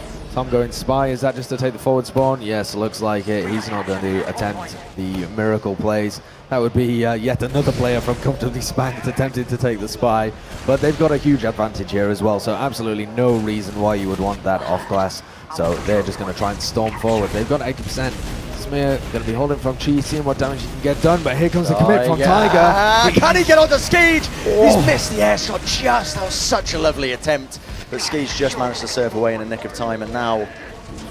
I think that bomb is actually really crucial though, because I think that buys enough time that Comfortably Spanked really can't use the Uber to push, and if they do, they're going to get punished super hard for it. And they are pushing as well. On Kaiser on 97% is going to be able to get that off. The counter pop comes onto AMS. He's getting healed up and is going to have the Uber to power this one forwards. Tiger takes down Denia, and everybody's just managing to escape. And taking the 1v2, and he's going to escape as well with the help of Tom. So a bit of a reset here, but that looked so dangerous for Comfortably Spanked, and AMS is already in. And we've seen this quite a few times actually. I forgot to mention it in the pre-game, but Crowns pushing out from Snakewater last. I do remember them trying to do this, and they have historically been awful at it. So this could allow Comfortably Spanked an easy entrance with the re-push back in. Tiger may fall. No, he's going to survive actually as Beaver trades for Vanny. Denia and Settler with picks though, and this surely going to go the way. It's a 3v2. Oh my goodness. 1v1 is Hank against the world. Can he ping this for his team? Denia backs him up from behind, and that is going to be 1 round on the board for Comfortably Spanked. That could be so defining for this game, because they're not a team that's going to give a lot away now, I don't think. I mean, they have a lot of different plans for mids. They're going to probably shake things up there. keep their opponents guessing and not let them get like a hard read. But they won the last mid. Settler was really, really effective, kind of catching Beaver out, showing his like rust. Because Beaver ran this really bog standard default scout route that every demo man pre-fires, and Settler just hit like 3 stickies, but Beaver had a 50 HP instantly. So Crowns now need to change it up on the mids. Smig got bodied on the last mid and ended up just focusing down Settler and running across the point. Really getting outplayed, but both of these teams taking it passive at the moment. Tom is going to be sat in that kitchen area waiting to commit. He's going to go around about now. No, it's actually Hank that's committing over the top here, going so aggressive, realizes they had an opportunity to take the pick, and it wasn't Tom at all. Just sat there making sure that nobody flanked, but it was the scouts who did all the work there up on the top ground, and now they're flooding in through the left. Tom attempting the skip jump, dealing with Beaven in the back lines as well, and Skeege and Settler powering this one forward, getting the better end of Smira once again, but may get caught out here. Skeege, just wiggles out, doesn't have to pop off the Ubercharge, and Settler stays alive. Vannies, how does he make his way behind enemy lines there to finish up Ams? I will never know, but here we are. This is the attempt, moving in. Ams, or I should say Settler, picking up that frag onto Tiger in the end, but here comes the Uber being popped off. Much better Uber for comfortably spanked Crowns. They've already lost 2 players. If they manage to salvage this, I would be very surprised. The stickers are coming out by Smear, but it's not going to be enough. Another very, very quick round in quick succession. Yeah, really, really efficient stuff from comfortably spanked. They just take the mid, they just roll it through basically, and a really, really nice push onto last. Sadly, even focusing the point and not going for frags. You know things are going well when that's happening. So yeah, comfortably spanked looking great. I think we were on point so far with what we expected to happen. And they've got more in the bag as well. That's the thing. Like, we haven't seen half of what they have available to them on mid so far. Well, hopefully we'll see something else here as well as they roll out to mid. Settler just setting down those stickies, making sure that nobody can go into their kitchen. Vanny taking position on the right-hand side as well, but it's Tiger who engages actually. He's going to initiate, gets a rocket onto Skeege, but Skeege hops up, Amps for the follow-up, but Skeege is just giving him the wiggle. Both of the soldiers have been absolutely duped. Skeege! Oh, Kaya! Unbelievable stuff. Pins him to the wall. See you later, son. My God, now it's Delia. He's going to be able to, surely. Atomic, oh my goodness. Great work there from Atomic actually to be able to defend that. Picked up both of the scouts while they were distracted fighting other targets, but I actually thought there from Comfortably Spanked that they would be able to pick up more frags while both Tiger and Tom were just chasing Skeege. I think Skeege did an excellent job of baiting them out, making sure that their attention was on them the whole time, and the rest of his team really should have been able to capitalize off that distraction. I think there was a similar situation going on the other side of the map. Kaya was kind of also juking a soldier that was pretty heavily committed to him, didn't get the frag in the end, so that kind of just leaves both teams in an even situation. And obviously the end of Skeege's survival resulted him in surfing into an arrow from Kaya, so that's never great. But the way that mid was so stretched means there's going to be a lot of time now for Spank to kind of reset and get everything stable before they have a defend last here. Pushing in slowly but surely. Tom has been completely this is questionable though. They've thrown 2 soldiers away. The Uber's in favor for Crowns. They have it already. They're already in lower. They're going to do this with 2 people down and an Uber advantage. They're popping from lower right now. Yeah, here they are moving straight in. Hank on heavy might not be enough to do it. Is they're basically trapping him out? Are they going to be able to pick up the frag? Yes, they are. But even just playing the point. So this is easy pickings. This is a bit of a throw. Like the way they throw Vanny in onto second, they throw Tom in there. Like they could maybe throw 1 guy in, but even then they don't have to. They could just straight up defend last. Like 6-man holding last, build a gun, get a heavy. All these things. They had all the time in the world to set this up, and with a 2-0 round lead on Snake, I don't see why you'd want to do anything else, why you'd even make it difficult and confusing on second, because that's why they lost that round. Well, it's only been 9 minutes and we've already seen 3 rounds, so fast-paced game ahead as far as we can tell. Settler going to be barreling down this left-hand side, now relieves the pressure. He's done quite a bit of damage. Kaya's so weak already, and he's forced to back off towards the health kit. This gives a ton of room, but they're going to try and get onto Skeege either way. Duking and dodging, just giving them the wiggle, and he's going to be able to avoid those rockets. Kaya did get out because he was forced to run away and pick up that health kit. Conserves his life, but has to give up mid and second point for this one. Going to be able to hold last with the Uber. Respawns up in 3, 2, 1. There we are. Everyone on Crowns is perfectly up and healthy, and now we're in a pretty good position to try and hold this with the Uber, as we do see Settler just peeking up in that upper drop-down area. Just trying to get some information for his team. Van is going to be meeting one of the soldiers head on. Again, just exchanging spam somehow. Tom is in for the big flank. Not flank, sorry, the sack into last. Danny and Tom went for a double sack in there. That was the strategy. They managed to get Atomic, which is probably going to stop any kind of counter sack coming out from Crowns. They might try and prod Tiger forwards. He's seeing what he can get in cheese. But Vanny's going to be watching him along with the sticky trap if he comes out through the little door. So Browns have just backed off. They've got Bevan pretty far forwards with a fully charged body shot on anybody who tries to peek either from Cheese or into upper lobby. But he's not going to be able to see anyone for a long time because Comfortably Spanked set up outside with Denny on sniper. And not going for the spy play this time, putting their eggs in the sniper basket. And he's going to be making his way up onto the left-hand side. Bevan's backed off from his position, going to be rotating back, and we're going to see a sniper v sniper. Now this is more classic Snake. This is more what I'm used to. Yeah, it's my favorite stalemate in the game personally. I actually do quite enjoy this one. It's pretty much sniper v sniper, and there's not a whole lot else you can do, but I do think, Denier goes down. But I was going to say, Denier sniping, it is much more the wise decision at this phase of play than going spy, because if he's sniper and he loses a teammate, then he can actually still contribute to the defense on second, whereas if he's spy and he loses a teammate, chances are they're basically 4v6 with the push out happening. So, I mean, he dies this time, comes back on sniper again. I think they're in this for the long haul. They're completely comfortable having the situation, just, you know, taking picks into last until they finally get one. It's a tough push out to make for Crowns if they ever decide to do it, and it probably will be to their detriment if they try it. Well, Denier has respawned on sniper once again. We had a spy there just for a moment, just to check if he was running some kind of off-class. Denier once again getting the worst end of that one. Bevan coming out strong on sniper so far, but it's Atomic who falls first and going to get mashed in that choke point as he tries to leave, though. Samir and Ams contributing to that kill, but Denier once again going to be peeking through the drop down. Now, are they going to try and back off here with Hank? No, Denier's still going to commit. Often you can pick a pocket in that situation. You've got to pick a pocket or two. And as he comes up on the right-hand side, Tiger's going to be attempting to lock that one down. I actually prefer to try and get your demo to hold that angle with pipes rather than have a soldier there, because peeking your head up as they're on the little slope is just a recipe for getting your soldier picked. Crowns look like they want to go for this one. They look like they want to send in a counter-attack or maybe even commit with the Uber charge, and they might get it forced out of them here in lobby, but no, they get the pick on Vanny. It is going to be forced out anyway, though, as Tom comes in from Cheese, and Skeege, only on 4 health, does pop off that Uber. That was so close to dropping, and Hank is still on last. I don't think he's going to get anything working here because there's a soldier holding it. The Captain's going to come in on the red forward point, and Hank now just stuck behind on Spy. Maybe we will see him make some big impact plays because he's just been sat there. I don't know. I think he's waiting for information. I think he's asking his team what's happening, like where are they, before he makes his move, because I'm guessing he's on Cloak and Dagger, so he doesn't want to waste like his steps. But there's no way that Onkaya knows he's there. Surely they. But the thing is, they won't have seen Hank when they pushed out. So if I'm on Crowns there, I'm asking where's Hank. We haven't accounted for Hank at any point in this fight. And they still haven't seen him. Like, they have at no point seen 2 scouts. Like, they'll be looking for this call of there being 2 scouts. And until they get that, a team of this level should really at least have it in the back of their minds that that there could be a spy at this moment. Oh, he's been there for so long, and he's moving in.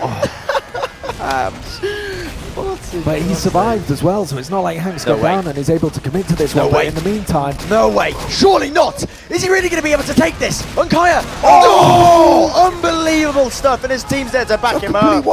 A complete wipe! Off the back of the spy play coming in behind, that just stopped them moving anywhere further backwards, and they get the entire round of an engagement and Hank on spy. I mean, how does it happen? Like how did they make the spy plays work every single time this land? Like, that one was a bit random. It's a bit lucky, to be honest, because Hank happened to be able to get that free kill at the exact same time as something. I don't know what was going on. I was watching the Hank part. I don't know what happened before, but some crazy things happened, and they lost 3 guys all at once, and then Hank managed to sandwich them. But I mean, that was a bit random, but you got to say, Comfortably Spanked are dominating this map so far. They're in so much control. They're looking so good right now. They certainly are. With 16 minutes left, they're up 3-1, so we'll see what they can bring to this mid-fight. Tom rolling out to his own kitchen this time, which is interesting because none of the Crowns players have chosen that, and Tiger is already in behind, so as he gets behind into Saw now, Abs committing as well. Atomic goes forward and picks up Setlet.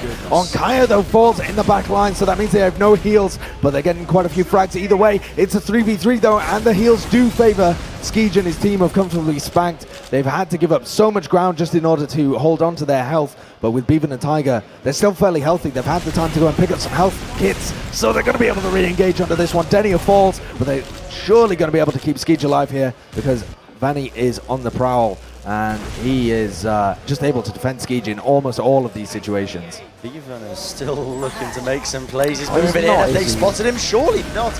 That doesn't make any sense. Like, because now they really can't do anything when they try and push second. Like, I was going to say, like, because they took so long to cap Comfortably Spanked, the Crowns were going to get a full setup for second and to get like a guaranteed force, but like now There's going to be a scout missing, so there's going to be like one less thing to worry about. If they throw a soldier in, they're for sure going to be like one guy down as they push last. Well, they certainly are throwing a soldier in. Tiger trying to play around the pipe area. Couldn't get an angle onto Skijo. Couldn't even see where he was coming from, actually. And then just gets pincered. Tom finishing off that frag. So Skijo now going to commit from bottom with the supercharge. Onkaya doesn't quite have it. On about 92%, 95. Going to get back in the spawn on 100%. But they're going to play the point. Are they going to be able to get on it in time?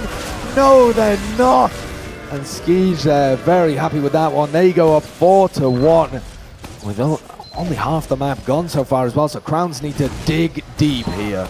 Yeah, then I'm not sure what they can change on the mids. So this is one of the really frustrating things about Snake is like when you're losing the mids, there's nothing like concrete you can change. You can't just say, okay, go this way. Like if you're on balance, you can't just say, go valley instead of like going up slope. Like it's really subtle what you have to change, and it's going to be really difficult for them to get that information and actually make the necessary changes here. This is another mid-fight that's about to kick off. Now it is still 4-1. The side of Company Spanked, and then looking to make some plays. It's Bevan who's going to be the first frag, which is probably not what they wanted whatsoever. Nice little attempt there by Ams as he tried to jump up. Tiger may pay with his life. Indeed he does. They do trade a frag though. Nice little rockets coming out there. Beautiful shots, and it's actually the Crits Creek that's been popped out. Can they pick anything up from it? Is yet to be seen. They picked up one atomic. They put it on him. Is it? Oh, Spear! Pipes. What in Lord's name has just happened? How has he picked up that frag? And they've cleaned up.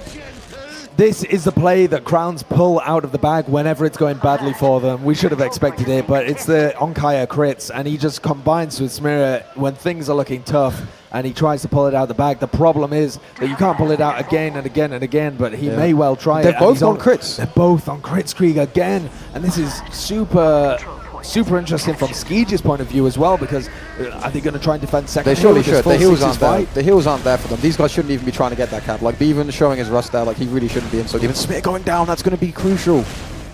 They're going to be able to walk in for free on this with that pick. And he's not going to be up in time for the crits to come up unless Onkaya and the rest of his team back out completely and just play the crits versus crits. But there's no way for them to know, I don't think, that Skijo is on it as well. So this is going to be pivotal, this fight here. If somehow Crowns manage to come out on the... They're both trying to ramp on each other at the same time. They're both trying to catch the other team out. Look at this, they've actually caught out Hank, and now this could be the wraparound attempt is completely... Crowns could just go to seconds as well. Crowns could just push. But they don't realise what's going on. Crits Creek's pop. Ams is going to pick up one seller with the following frag. It's an absolute mess of a fight, and it looks like comfortably Spanked have come out on top. Oh, that's so strange. I mean, neither team had the read that the other was running crits. They both rotated around each other. Crowns didn't react in time to just go for the full-on, just push straight into second. That was incredible. Bevan went for the back cap instead of helping in the fight. I mean, that's madness. He wasn't to know though, was he? No. he thinks his team's going to do a good block on mid with crits, but he doesn't realize they're both wrapping on each other simultaneously, making like the exact same play. I don't think I've ever seen that before. Absolute madness. And Onkaya now on Vaccinator as well. This is our first Vaccinator of the LAN, as far as I'm aware. And he's going to be building that one up. It's an excellent defense against the Crits Creek, to be fair. So great heads-up play from him. It's just all about how they execute it now. They only have one bubble. Okay, they just got their second bubble. I was going to say, like, one bubble on Vax is really, like, kind of useless, but they have time to get the second one.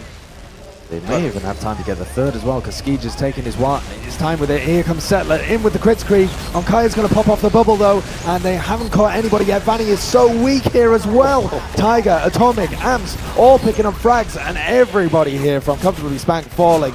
Only Settler left alive. Do they know where he is? Surely he was the one that used the Crits Creek in from the exact same place. It's like a default hiding spot, like someone. Is this going to work? No way. He's taking the 1v1 on last. Surely not. He's going to stick him out. Not. Oh, it does actually fall there. Sattler not going to be able to come out with the god play. Smira was spawning as well, so that would have been very difficult for Sattler to pull that one out, but it looked eminently possible. Kaiser stayed on Vaccinator. He's still on. I mean, he's got 3 bubbles. I guess that's something. But yeah, it's certainly usable. I think not many teams can pull it off. Completely Spank have tried. Oh, Denia misses the shot. That one would have been crucial because Kaya hadn't popped off the bullet defense, so they're going to be flooding for this one forwards. Just this Vaccinator has been absolutely pivotal. Time and time again, that sack attempt by Tom, if he was running a normal minigun, he would have been finished. But because of the explosive resistance, it's just not happened whatsoever. Vanny's going to try and escape as well by getting off that in that underside area. He has managed to do it. The key thing is, though, Bren, they're about to have the minigun up, and if you see invincibility against the Vaccinator, they're going to have to be very careful with how they use it. They've got the 3rd damage type, which is absolutely crucial. You only get 4 bubbles, 3 damage types. That's barely even 90 protection at that point. Can they focus down Vanny? It doesn't look like it. They haven't got anything with this, and now Onkaya, he didn't commit to it too hard, and he's still stuck on that vaccinator. It's not like they went for an all-in play, but Vanny pushing out on Pyro, very, very questionable. I'm not sure that's the one I agree with. But it is, like, I think it's a really underrated tactic to use a Pyro against Vaccinator. Like, I mean, obviously, like, there's 3 damage types in the game. If you have to, like, use one bubble for all 3, then you only have, like, 1 player with protection. Whereas normally 2 damage types, you can get protection on 2 players. You actually see a push coming in for Crowns on the left side. Am's hitting a beefy knee shot right there, straight away onto Tom, bringing him straight down to the ground. And now here we are, looking at Vanny, trying to do his reflection damage, trying to reflect back any spam they possibly can. Ams get sent straight into the air. They're all on the point. If they play this with the spam, this is absolutely beautiful. Look how weak everyone is. And that's going to be it. Crowns, they take another round of the bout with 9 minutes remaining. They can definitely come back into this one, and as you say, momentum is key. If they're able to come out with another mid-fight victory, then this could be very quickly tied up. We've seen a lot of rounds so far, 4-2, and 9 minutes left. Crowns need to come back into this one. This is their tournament life on the line. They do not want to be knocked out in 4th place. And as we go to this next mid, it's going to be so important what Smira and Settler are able to do. And they're still running backs to the mid-fight, actually. Yeah, this is interesting because this might throw enough teams. This does throw teams off. In fact, we've seen it played on product. We're seeing it played again, but it doesn't look like it's working out too badly whatsoever. And Kaya just manages to fall in the end to Denia, but everyone is dead. How did Crowns turn that around? Onkaya literally bouncing in his seat there with high. I mean, he is just, he wants this one so badly. Yeah. He got a saw there as well, had his vaccinator bubbles, wasn't able to pop off a bullet resistance before he got picked up, but in the end that probably favors them as well. Yeah. Fits for Kaya now. What really should happen now is someone should check this. Like, better guns have been playing such a crucial role. Daniel looks like he's checking. I'm not sure if he's actually checking. Yes, so he Daniel is. knows. They know there's crits, so Hank's got a gun. And realistically, they should be able to defend against his crits. And for comfortably Spanked now, 2-round lead with 8 minutes to go, momentum going against you. It's all about slowing things down from here. Like, just bleed this time. It's one of the hardest lasts to push in the game. You have all the information. They're going to do it like a hard crit to commit, most likely. But they have a complete read on the situation. So now, why is Vanny still on Pyro unless he's going to hold right next to Skeege and try and reflect the crits away? Part of the crits yeah, Skeege was just miles away from him. He really needs to be playing very close to him if he wants to make that work. Otherwise, Vanny's going to be pretty much useless. They're close on the left Can as well. they make anything happen? That is the question. They're trying to stick a snipe. Oh, Tiger! What a shot onto Skeege, just completely destroys him. This is actually working. Crowns are doing it. Can they cap up the point? It's all on Tom, and that is it. Another round, 7 minutes remaining. This is so doable for Crowns. What was Skeege's position? Why was he not sat with the Pyro right next to the gun as well? Why was he over at the other side? I think it's possible maybe they predicted the crits coming top right, so they had Settler sticking there, but I don't know why Skeege was there. It seems it's a really bizarre decision. Like, I think they just kind of crumbled under the pressure, to be honest. Like, because they held the information, they tried to do something really complicated, and it just kind of, it was more detrimental than anything else. We have got the game back with you. Apologies for that black screen there just for a few moments, but Smir is going to be coming up to the mid-fight now, and he is trading a bit of damage. Onkaya goes down really weak, but they pick Sellen and Skeege. Vanny falls as well. The momentum all for Crowns, and they've possibly got this one in the bag if they win this mid-fight. They might be able to tie it up. The score 4-3, only Hank and Denny are left alive, and they're so weak, they're not going to be able to pick the key target of Onkaya, and he is going to survive with his Uber charge unless Hank can make a ridiculous play. Is Hank behind them? Yeah. Oh, that's so sad.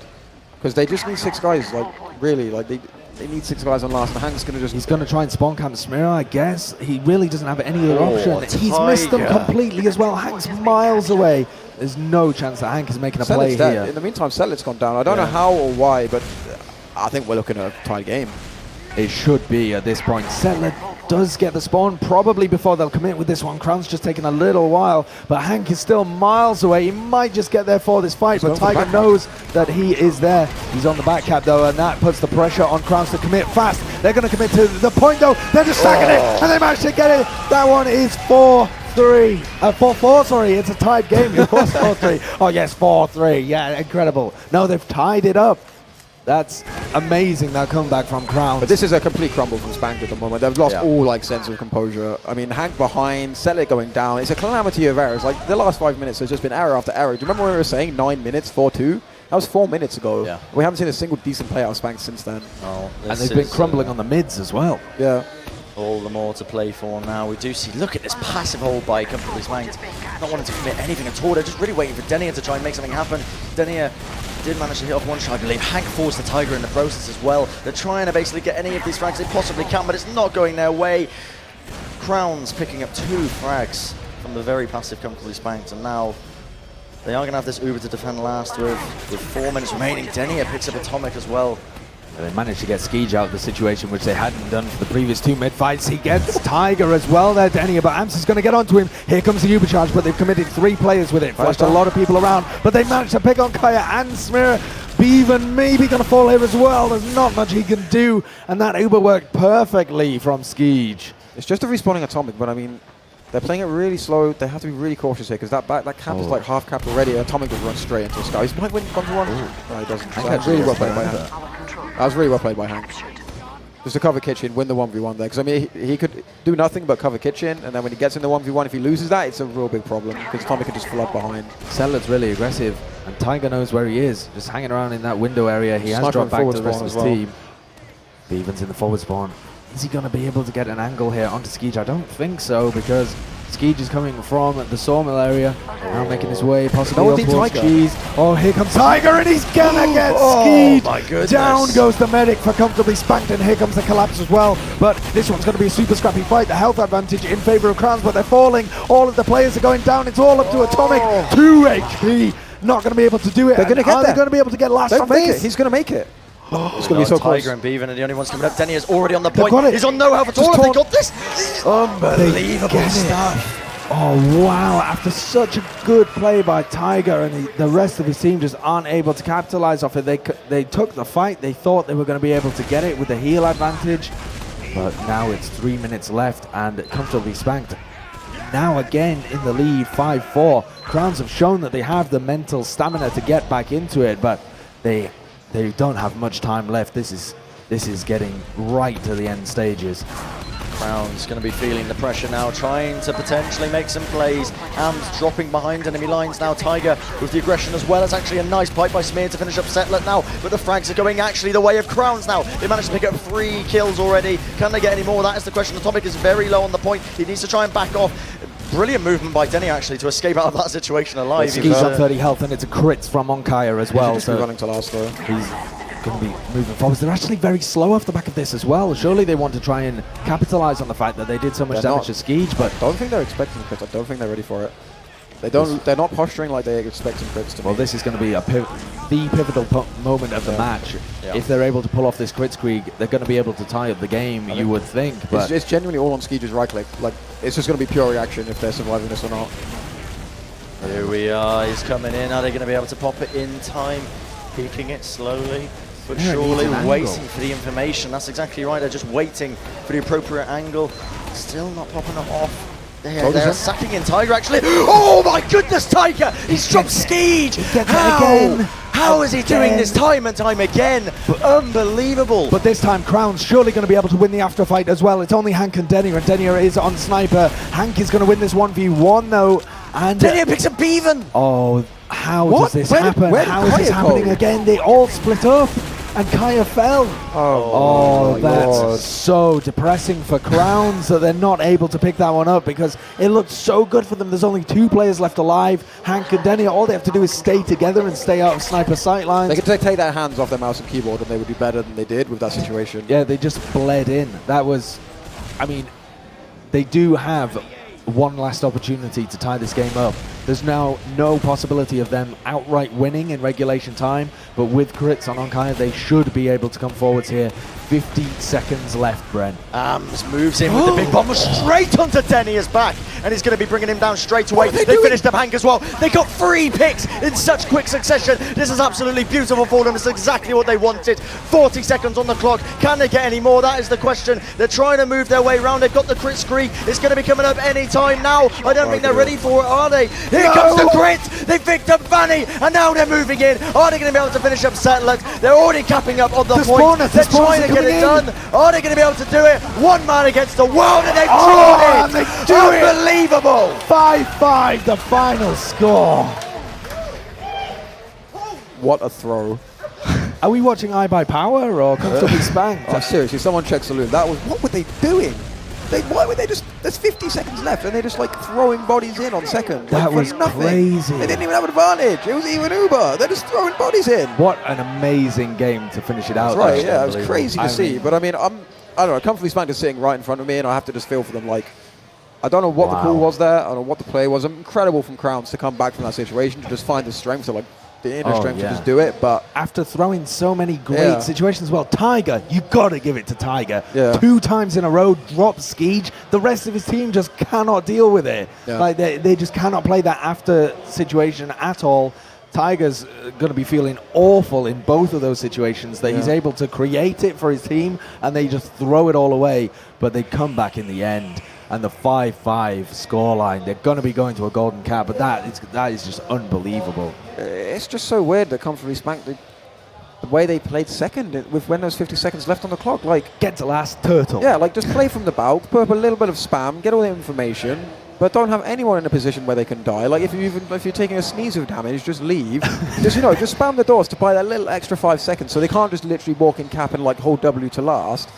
Like have someone building a gun on last. Like. The pressure. It's got to be the pressure, though, hasn't it? It's the pressure of the situation, and you want to just slow them down or stop them. You feel like there's an engagement you can take. This is a high-pressure situation for both of these teams. But good God, it's Crowns that come out on top in the mental game in the end on that final map. The Crowns know they've not won. They're all getting up and wandering around. No, I think there's going to be just a small break for these players. I mean, we're not going to go to a break. We're going to be analysing the game, I think, and going to logs and such and talking about how the Golden Cap's going to play out. But, I mean, Crowns, they're celebrating. They look like they've won the game. They're celebrating like they've won. This is quite weird to look. But they need to rally themselves. I think they're just taking a toilet break or something as well. Oh, but Onkaya's sat there. They need to shake themselves, though, for the Golden Cap because, I mean, comparing it to Comfortably Spanked right in front of us, they are sat there. They've got their heads in the game. They realise that they threw that away and they're going to be determined to make sure that this Golden Cap goes to them. Surely if you're in a position right now where you've just lost so many rounds in a row as Comfortably Spanked, as Crowns, you're not going to want to give up that momentum. You're going to want to carry that on. It is weird to give them like such a break when you've just had like the complete emotional turnaround in your favor. And it's only a golden cap, you know. I mean, if you need a Wii, you could probably chill for a few minutes. Well, there is no time limit. I mean, we could be going forever. Well, I guess so, but I mean, look at the way this game was played. 5-5 on Snake. I mean, we could see a complete switch and both teams might play super tentative, but I don't think we will. Like, the thing is that they're still going to have the same mindset about the mids, and the mids have been very much like, was there a mid where 2 medics survived? Not for like 6 rounds or something. Yeah. Like, it's been very decisive. Yeah, there were only 1 or 2, but I mean, there was 10 rounds there. So 10 mid fights. That was mental. Let's take a look at these logs, see if we can break it down a little bit further, though. Denia going huge, 29 for 20 there on Scout and Sniper. Picking up the Sniper so often that it comes up as like one of his mains. Logs.tf can't tell whether he was supposed to or not. Look at that. Headshots, 0 as well. So Bevan actually has been playing fairly well whenever he picks up the sniper rifle. He seems to slip back into that. But Bevan had a rough game this map. Yeah, in total. He was really, really uncomfortable on the mids. I kind of touched on it earlier. Like the very, very first mid, Sellet just crushed him. And like Sellet didn't do anything particularly special. It's just kind of like a default route you spam. Like you do a couple of stickies on the enemy demo, and then you spam the steps on the left as they transition to the hut. 1 on the steps, 1 on the hut. It's like default stickies that most Prem don't do. Because it's like the fastest a scout can get to that position of advantage on the hut. But he was playing a little bit more aggressively than I think the Crowns were expecting, though. He really pushed deep down the left-hand side on quite a few of the mid fights. He did later on, but that's because he kind of learned that Bevan wasn't really playing it the way you expect from a scout in 2016. Like in 2016, as a scout there, you expect the demo to spam there, so you juke and jive and you delay by 1 second, or you jump forward and back before you actually take that ground. Whereas Bevan was just so keen to take it, not really like up to the pace of how these mids were played. And I think that kind of largely contributed because Settler just had so much confidence after that. He felt so free to kind of do what he wanted on the mids, and I think that was kind of a big story of the start of it. Obviously there was a lot else going on, but that was something quite crucial, I thought. And Bevan 15 for 18, bottom fragging. It's not absolutely horrendous. His damage is kind of iffy, but I mean, it's not like he was a standout, like, awful performer, but I thought that was just something I noticed on the mids, and the stats kind of reflect it a little bit. I thought this was there were no real standout performers. I'm kind of running through them, and I can think of great situations for a lot of these players as well. Like Tiger came out some awesome plays. Tom was playing solid as he has done all LAN. I think he was playing pretty well on the flank area for them. I feel like a lot of these situations were more the fights that they committed to and the execution as a team rather than anybody like overperforming or the play revolving around them. I enjoyed the play from Settler on the mid fights, but Smear had some awesome engagements himself as well, where he was able to just take control. The crits worked really well from him and Onkaya. They have great synergy with the crit screed, where even if Smear doesn't hit these like god crits where they get huge amounts of kills and stuff, they're able to pressure their way in and they're able to get a lot of value out of their crits. The Vaccinator as well worked so well for Onkaya as we switch over to the medic stats. It really wasn't punished at all by Comfortably Spanked, and they made that work. I haven't seen that from Crowns. They tried to punish them off classing to Pyro. Yes, time and time again, which did work a few times. It worked in the defensive situations. Yeah, and then they made the mistake of pushing out with the Pyro into second. Yeah, well, that was that. I think Vanny just got overexcited there or something, and just pushing out from pit as well. Where I think he's trying to bait spam into him, but even if you bait spam into it, like you're going for the upwards direct reflect. I was going to do the 180 rocket jump with the pyro reflect. Oh yeah, of course, and just run into them and crit, extinguish them in the head or something. Absolutely. But yeah, I think that was that game was mental. It really was. That game was absolutely insane. It's not over yet. It really isn't. That game isn't. Look how tight it is in terms of kills. The rounds are literally going off the screen because we had 10 of them.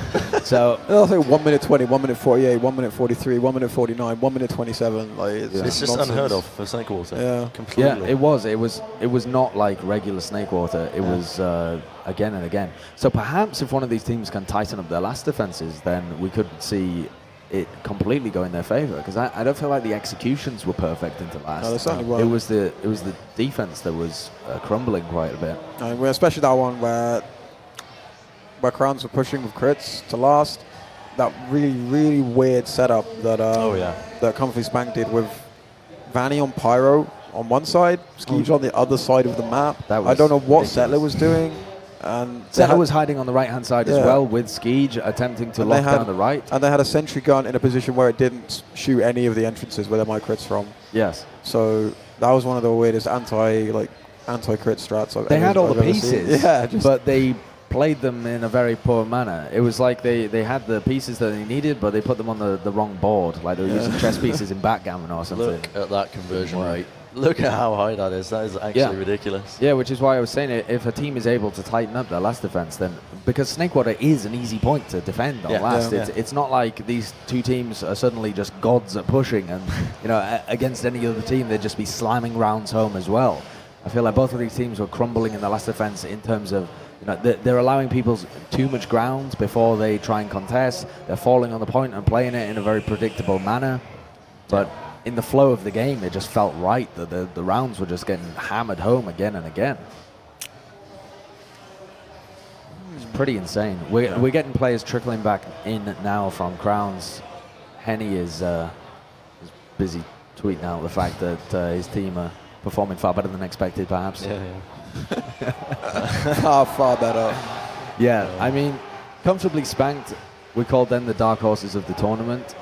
If they manage to get through and play against Nameless, I think they play in a bit of a crazy manner where there's a possibility for an upset, but what we've seen from Crown so far as well, they've thrown in quite a few weird things of their own, and they've really stepped up their game. I think either one of these teams could give a good performance against them, but it's Crowns that have elevated their play compared to normal. Yeah, it has to be said. I mean, looking at this game from the Nameless camp perspective, I don't know. It's almost like I'd rather play Comfy Spanked at this point over Crowns, because Crowns just have this thing about them, like they seem so down and out, but then they just like somehow come back, whereas like Comfy Spanked seems to do the complete opposite. They take early control and play their game, but then something gets upset along the way. I think it's Onkaya. Yeah, I actually think Onkaya is the driving force emotionally behind this team that doesn't. He's not like other emotional players where he goes with the flow of the game. He'll try and set his own emotions onto the game as well. And you see the intense frustration when something doesn't go wrong. But at the same time, he's able to very quickly discard it and still get like really hyped, really into the game. Yeah, he's focused at all times. It's really good to see. Moving into to this Golden Cap, you said you would expect to see teams try to tighten up their last defense. That's the weakest link that both these teams have shown. I mean, how can you see that happening? If there's one side that you could see... Yeah, actually, wait, just a moment there, just talking about the last defenses, though. Take a look at the leading net frags on both lasts. Crowns. They're both crowns. Yeah. And yet, they weren't able to defend their last very well. I think a lot of it comes down to second holds. Like, comfortably spanked. Well, both teams, to be fair, were like, they were losing a lot of rounds off of the back of weird things happening on second. Like, we saw like this one round where Daniel, like we were doing like the countdown, like Danny was just legging it to last while everyone else in the game was dead. Yeah. These kind of situations, like the round right at the end, obviously where Comfy Spanked threw 3 bodies into second for no apparent reason. There's barely any frags happening on last because they're losing the fight on second. It's not the last defense, it's most of the time. There were some really awful last defenses, but a lot of time it's not the last defense is actually particularly poor. It's that they don't even let themselves set up the defense. They overcommit to second, they lose bodies, and they don't give themselves time to build a gun because they're trying to hold second. They realize, wait, no, now we can't hold second. They have to fall back and don't have time to do a real setup. Looking at this straight away, look at these frags that Arms is getting on Settler. Time and time again. And Atomic. Throughout this game, Settler just being caught out of position constantly. And I did see it quite often where he would be holding in. It's his unorthodox playstyle. That's what's causing him to cause these deaths. Yeah. He sometimes comes up with the goods, though, and he has been able to balance that, I think, in this map. I felt like it wasn't really a throw from Settler in terms of the times where he was getting caught out of position. There was a couple of crucial mistakes. I mean, we didn't see one of them. If you remember when Hank was behind, he was stuck. Hank was stuck behind, and then suddenly Settler was dead. Died. Like we all had our eyes on Hank, and somehow Settler died. So I don't really know. Yeah, we're not sure what happened there. But I mean, there were a couple of really crucial deaths he had. But I mean, it happens from time to time, especially when you're playing against. We see here Atomic's 5-0 against him. Atomic is a player you can't predict. Oops, Onkaya has destroyed the GoPro there. I've been really enjoying Onkaya's bottle of water cam this cast as well. It's just been blocking the entire team. I'm not sure what he's done with that. I don't know whether it's on the floor or what, but Onkaya appears to have eaten the GoPro. Where's he gone? Oh, it's fallen off the zip tie or something. Oh my God. That's all right. We've just got a blurry screen at the bottom there, but I'm sure we'll get that sorted. Onkaya's trying to fix it, and Dashner's telling him, no, please, don't touch the GoPro. Crowns have a GoPro to buy now. They better win this game. Yeah, prize money. So that's still functional. You wouldn't believe the things I've done to GoPros and they still survive. So not in that way. Based on your GoPro footage that I've seen from LAN, I don't want to know what else you do with them. So we're going to be going into this Golden Cap. How do you think each team should play it? Okay, if you're in the coaching camp for each of these two teams, what's the game plan going into it? Let's start with Comfortably Spanked. For Comfortably Spanked, it's easy. They do one in the mids they haven't done so far that I know they have. They do something completely different. So like the BT's top or something? Yeah, I'm not sure if they have that down with Settler, but they have other things. I think they should just surprise them, do something they haven't seen so far this game, completely catch them off guard. But for both teams, if I'm playing this game, I'm saying to the medics, you don't die on this mid. First sign of trouble, you're out of there, you're piecing it. You can't die on the mid, essentially. That's partly why I would say the Comfortably Spanked should do something that would surprise them, because it can just throw a spanner on the works immediately. If they go to mid with this plan, okay, I'm not going to die, and then suddenly everything goes crazy. Yeah, then that'll force Onkaya to retreat very early if they've got this kind of passive idea. It can make them feel super uncomfortable. Would it be too much to say Denia going sniper to mid? We saw it a few times. Yeah, he's done it in this game. On this map. But yeah, exactly. Did he do it in this game? Yeah. This game? At one point they did, yeah. What? I didn't even see that. Yeah, he went their whole team played passive, right far back, and Denia, they were just waiting for a pick for Denia. Sideshow casting that bit. Perhaps. I'll take the blame. I'll take the blame. No, I didn't spot that either, that Denia had played sniper to mid, but I know they do that on this map sometimes. I'm not a big fan of it on Snakewater. I feel like your scouts can get more out of it. Yeah, I don't think it's the greatest, but it's just like a switch up. Because if he just suddenly brings out a headshot on the demo, it's too late. Right. Basically. Right, yeah. And then you don't lose a whole lot because you play set up super passive, and if it doesn't work, it doesn't work. You just kind of leave. Yeah, and then you've just got the sniper to hold on second anyway. As long as Skeege survives that situation, it should be in a reasonable position. Yeah, I can see that. So let's flip the situation. Crowns. How would you approach this if you're them? Do you run crits to the mid fight and try and get something happening? Oh, we'll see. No, if I'm Krauter, definitely don't run Chris to mid-fight, boys. Based on my spec card. Yes, well, they aren't running the crystal mid-fight, but here we go. This is the tiebreaker, the golden cap. The first to cap around here is going to take the series because we were tied 5-5 in regular time. Let's see what what's happening. Atomic on the top left, on the mid, Bevan as well. In comes a bomb though, and that is a really deep bomb from the soldier there. Am's all the way behind. He's going to be able to get on Settler. Settler goes down, and players are falling left, right, and center. Hank only on 12 health as well, and that single bomb from Am's got so much value. Absolutely, 2 picks in very quick succession. Tom trying to make his way out of that second point. He's going to be able to pick up that health back, get healed up and back all the way out. So they did manage to escape with Skiege. They are going to have Uber to defend the last with. But from what we've seen in that previous game, that 5-5 game, it's holding last that these teams struggle with. So we will see if Spanked can hold on for dear life. I'm just actually spawning on Spy. Are we seeing this thing again from last season? Yes, the we 5 are. AM spy attempts in a row? Yes, I do believe we are. So with Uber's equal, they're going to attempt to crack this last defense with Amson Spy. He's got the L'Étranger, so he's going to be able to sneak in there. He's got a large amount of cloak. Did he get spotted? Oh. He may have been spotted at the bottom there because he cloaked very late as he came in through the doorway. I think he might have just got away with it. Yeah. They're not like looking suspicious. Yeah. But Ski just actually do this forward hold quite a lot, where it's really tough to get on him with Spy. But it is actually quite easy to get on him with a force if you set it up properly. So Ams might actually gain some vital information here, even if he doesn't get a kill. Skiege, he must be. He's just healing it. Oh! What is that face stab? That's unreal from Ams. And Skiege gave him the buff as well. So with 3, but they've lost Bevan and Tiger in the meantime, so they've got the Uber charge advantage, but not much else. They need to be able to hold on to this Uber though in order to make the play work. And oh my goodness, they've got Vanny in behind. He's going to be able to pick up so many players here. Onkai has had to use the Uber charge out as well. That's great stuff from Comfortably Spanked to save that. But how did Bevan and Tiger both die when Ams got the frag? I don't understand it. I have no Maybe idea what just just action play, who knows. But this is going to be the push into second now, as we do see Crowns looking to retake this. They've lost their Uber advantage by popping it off early.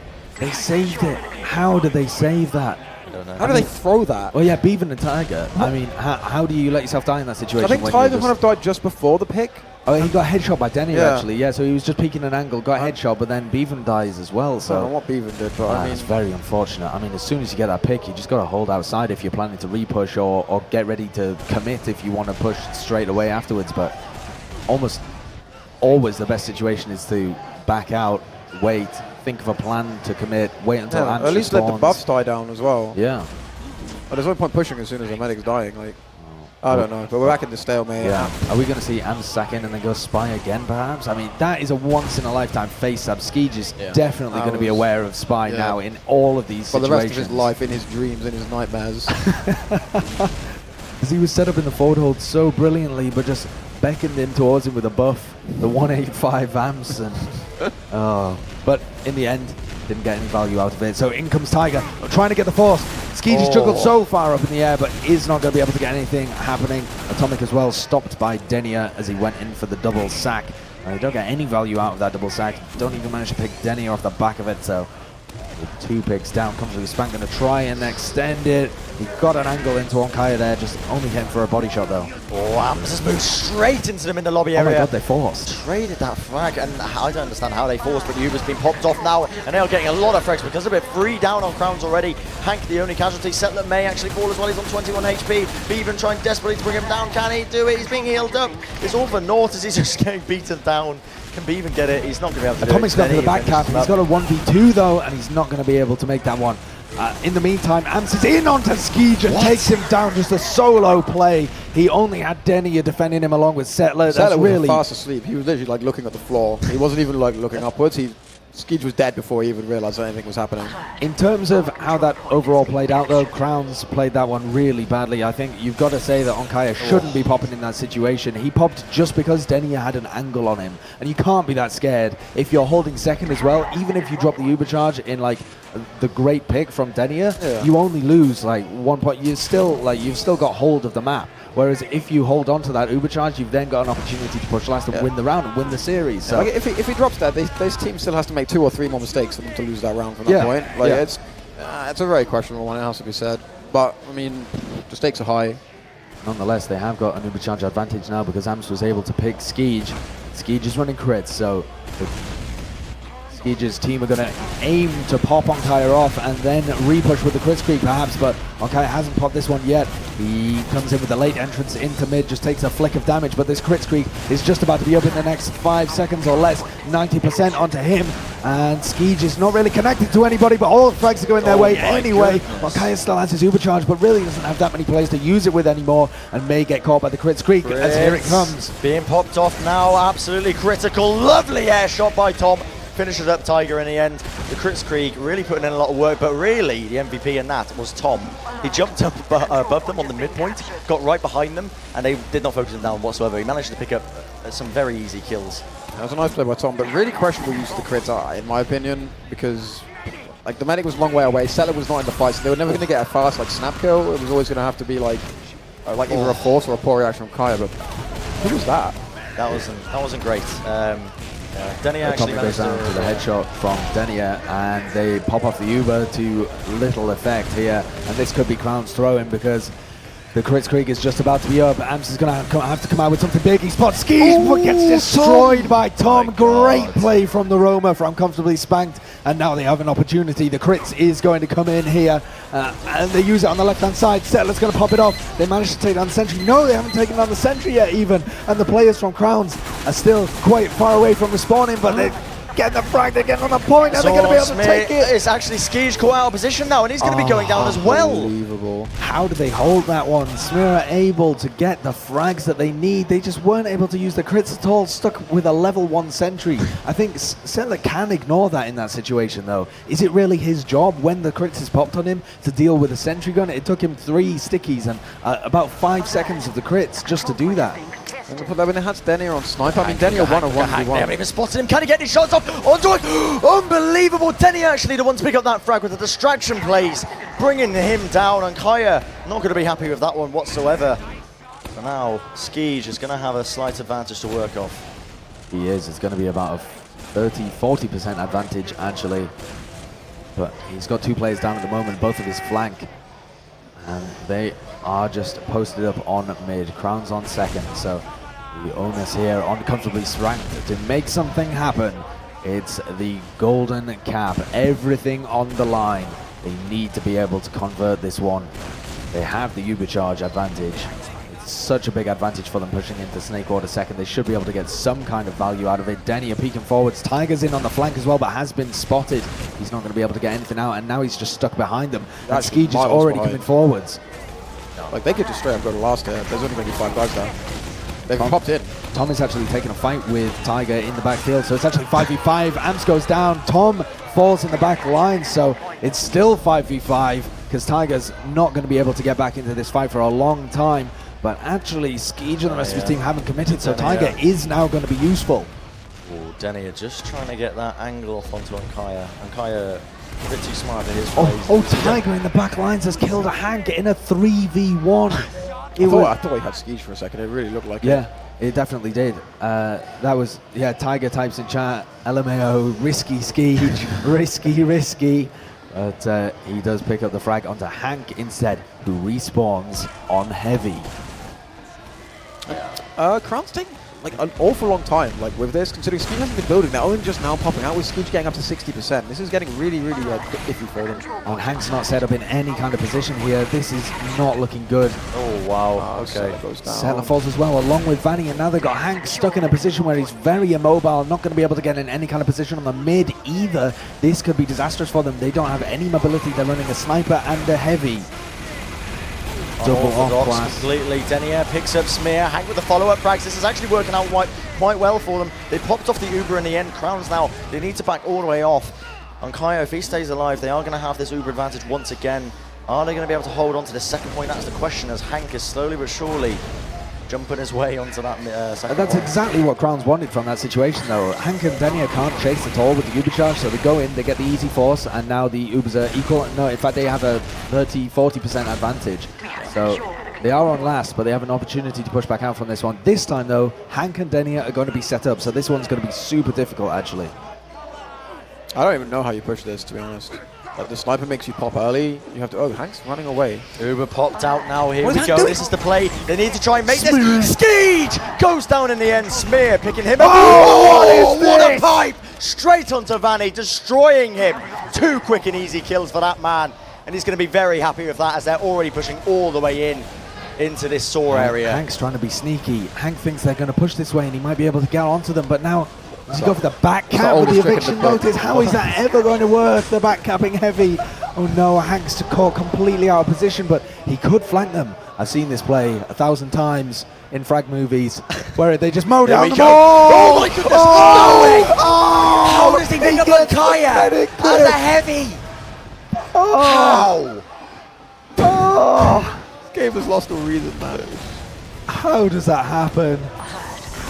Unbelievable. And now Crowns, they're losing a few players. Adams is trying to make some plays happen in this lobby area. He's actually picked up Skeege.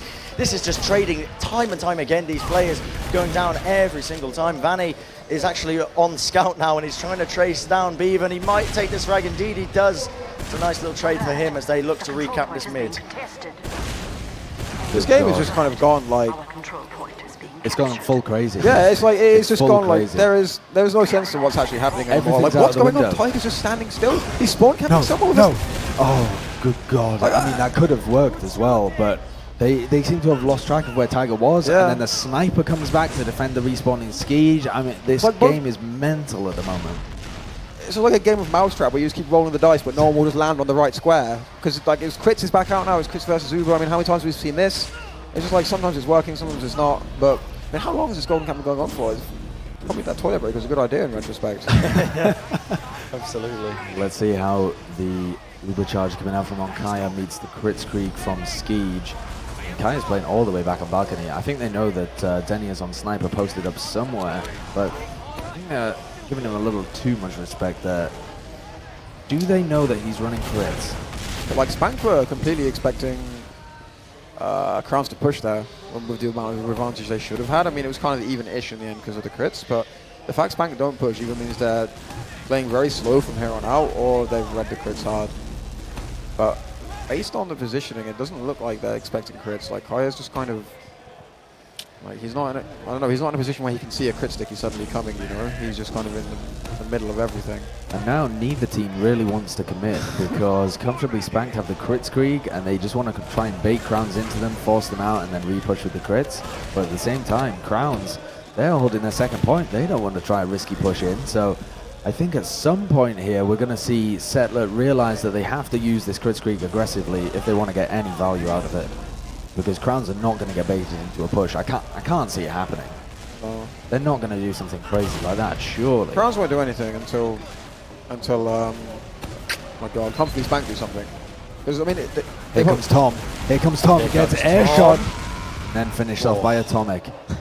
I don't really understand the indecision for comfortably Spanked here, because I think playing just a really passive crits would be not risk-free, but very low risk. Just long-range crit stickies. Maybe you drop a medic, maybe you don't. If you don't, you fall back. You have the sniper. They have to pop early on their push, and you're going to force them for sure, and then have crits advantage. Are we going to see a huge swing in momentum here where we go from super fast pace to super slow pace? No, Amps in, takes down Hack. Did a lot of damage to Settler as well. Krieg being popped off. Can they get any frags? That is the question. Nice, how do you, bro? Not going to be able to get anything at all. Tom manages to kill Beaver, that's however, a great hold. in that side area. Tommy's still trying to make some plays up, and he's jumped all the way up to Onkaya. Does get taken down in the end, but Onkaya, that was too close for comfort. He did have the Uber, balls and steel of that man to not pop in that situation. And now they know that they're running crits Krieg. Now Onkaya knows that he managed to hold it and has the full advantage moving forwards. Hank is already building a sentry on last. I believe they're just going to completely give them second here. They have nothing. Then he's going to create a... What the... I've never seen that before. He created off the barrel in lobby. Vanny is running scout as well with Denny on sniper. So this is going to be an Uber push into last. This is Crowns for the victory. This is Crowns for the guaranteed third place at least spot. And a spot in the lower bracket finals. They are pushing in. Here comes Atomic on the right hand side. They popped it out, but Atomic dropped from the Uber charge. And Amps is going to attempt to make something happen with it. All they get is the sentry. Oh, it's all gone so wrong for them with that Uber. Amps has just found the wall. They all just walked into it. What? Oh, he was so unfortunate not to get more there. He could have had the demo and the medic quite easily. If not, it was really, really close. Here comes the crits though. Skeege has the counter reply. Going to meet up with Settler. And here they come. They realise that the sticky's on that door. It's all on Settler. Can they do it? He's still got the crits. They need a good precision. They need a good angle. Is he going to get popped off? That is the question. He's so weak, actually. Just being completely run down by Bevan there. And they are actually losing so many players here. Tom did manage to pick up the counter frag onto Smear with the help of Denia in the end, but Crowns. That was all Tiger. This looks really, really bad for Company Spanked. It's all on Vanny to do something to slow this down. The only Settler's going to spawn. This is it. This is where the game is about to be decided. Here we go. Straight away, Crowns moving in. Settler trying to get off that denial. Denia trying to hold fast on the point. Can he do it? The spawners are there. It's not going to be doable. Crowns take it. Unbelievable. And they move up into the lower bracket finals. Oh my God. Look at them. Unbelievable. How did they come back from that? Amazing That stuff. was ridiculous. When you consider where that game was, Yeah. what was it? With like 15 minutes remaining, it was like 4-1. Yeah. And here we are, like an hour and a half later. I don't even know at this point. Unbelievable. Unreal. Crazy What game. a victory for Crowns. They knock out comfortably Spanked, who looked so strong, but couldn't make it happen on the decider map. Skeeter's eating a banana. I know that feel. And Vanny, with a wry smile, he realizes it's gone wrong for his team, unfortunately. But they looked so good. Unfortunately, the dark horse of the tournament has been knocked out in 4th place. And Crowns progress to the lower bracket final. They both go shaking each other's hands. What a game. What a series. That was crazy. That one was just unbelievable. What a way to kick off day 2. Is that the kickoff? I feel like my day's work is done. Man. We're Just go We're home. done. Yeah. We'll leave that all until tomorrow. Jesus. No, I mean, we've got 2 more games. We've got 2 more That's fixtures after ridiculous. this. But that one was something special. That was crazy. The predictions about that being the game of the tournament might not. I mean, who knows? But if that's the game of the tournament, I'm satisfied with that, to be fair. Yeah, I mean, we had some fantastic games yesterday, but we didn't see anything like that. That The was level just, of... I mean, it really did devolve into nonsense at certain points, but But it's spectator gold, wasn't Yeah, it? and as it's well? like- It was just so much entertainment and you value. could just feel like the vibes from the players in the nonsense. It's not just like watching an online game and it's No. like these kids actually just don't know how to play TF2 anymore. It's like they're actually just so emotionally invested in it that it's having that impact on their play, and it's like it's a whole different experience to see that rather than just seeing people dribbling around, you know? Yeah. It didn't feel like that at all. It wasn't that. It was they were so emotionally invested that they kind of just get dragged into the flow of the game, just the natural ebb and it's flow like the of the adrenaline. game. Yeah, the adrenaline just takes over. Crazy. And it's on Kaiser and Crowns that managed to drive themselves forwards. Big showings from Tiger as well. Yeah. I was so impressed by him. I was so impressed by Tom as well, but Tom gets knocked out in 4th place along with the rest of his team. We're not going to be able to see him anymore in the tournament. Tiger Vanny knocks as his well. old team out, right? That's how this works. What, sorry? Tiger knocks his old team out. Yes. He abandoned And there them, was and then he the- crushed them. There genuinely is beef between these 2 teams. Yeah. Hank was telling me last night, I'm not going to go into the details of No, it, don't. the dirty details, but there really was beef in the way that these guys were like forming their rosters kind of in the past year almost, more like 6 months. Yeah. The roster changes that have happened between these 2 teams, and Crowns come out on top despite looking like they had a more crumbly roster and certainly looking like they didn't have the skill coming into it. Yeah. Hey, at least Atomic's not getting cut now. Well, Oh, who knows? Who knows? But The rumors are true. yeah, well, let's take a look at the logs for the golden cap as well. If we have them, we can bring them up and we can see what was going on in that golden cap. We're actually just going to skip straight to the brackets as well and see how that game progressed. You know, the logs are just going to be a mess anyway. Who knows what's going on with those? But here's your brackets for the TF2 Exhibition Tournament at Dreamhack Summer 2016. You can see that Crowns Esports Club has progressed. They're going to be taking on Nameless, who were knocked down in an upset. We've really seen 2 upsets here. In the winner bracket final and the loser bracket round 1. I think you would really call that an upset. Crowns, even though they were the higher seed coming into the tournament, that's really based off kind of the previous season performance. Coming into the LAN, you'd have to say this is a crazy upset. But I mean, watching yesterday's performance, you had to feel this was going to be a crazy close game. Yeah, super close. Yeah, I agree. It But I wasn't mean, in the grand scheme of things, it's an upset still. But that is going to be our loser bracket final. Nameless against Crowns Esports Club. And fourth place spot does go to Comfortably Spanked. They take home $510. And Crowns have guaranteed themselves at least 600 here, with the possibility of going for the big one itself. And if Crowns can pull out performances like that and just drag themselves from the depths in any game they're in, they almost did it. They should have done it yesterday against Perilous on Gully Wash. Really and should. I think the mental game, it wasn't so much the mental game was the whole thing on Reckoner, but the fact that it was on a different map as well. I mean, that if they can get it on some good maps against like Nameless, when you're the underdog, you have to win your map. Yeah, basically, you have to, like, as coming in as that size of an underdog, you can't win your opposition map. You have to win your map. So that I mean, gives when you it's the a chance. crazy close game like this, they can just trade maps with each other, and it can just be mental. But I mean, going into the next game, Crowns will, like, I'm not sure how the maps are going to go, but Crowns will be desperate to get a win on their own map at the very least. And you were saying, you know, as part of as the official Nameless coach, you would have rather seen Comfortably Spanked progress from this one. I think it would have been more straightforward. For a team who's better than them, they're easier to play against, more predictable in a way. If you don't understand them, they're more predictable. Whereas you saw there's no understanding Crowns. Yeah, Crowns, like, you just have Atomic doing God knows what. Kaya, like, just cycling metiguns. You know, it's hard to random, read. just scrolling through it's hard to read. It tilts people, so it's a bit more to worry about. But, you know, I'm sure the boys will do it. Yes, well, that one is certainly going to be interesting. That's just going to be a fantastic game. But while the players set up there, we're going to be sending it to a short break.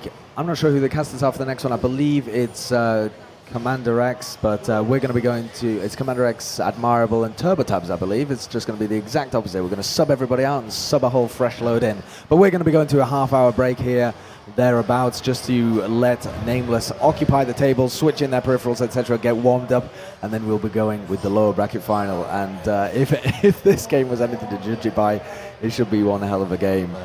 Hearts will be broken. Yeah, we'll see you then.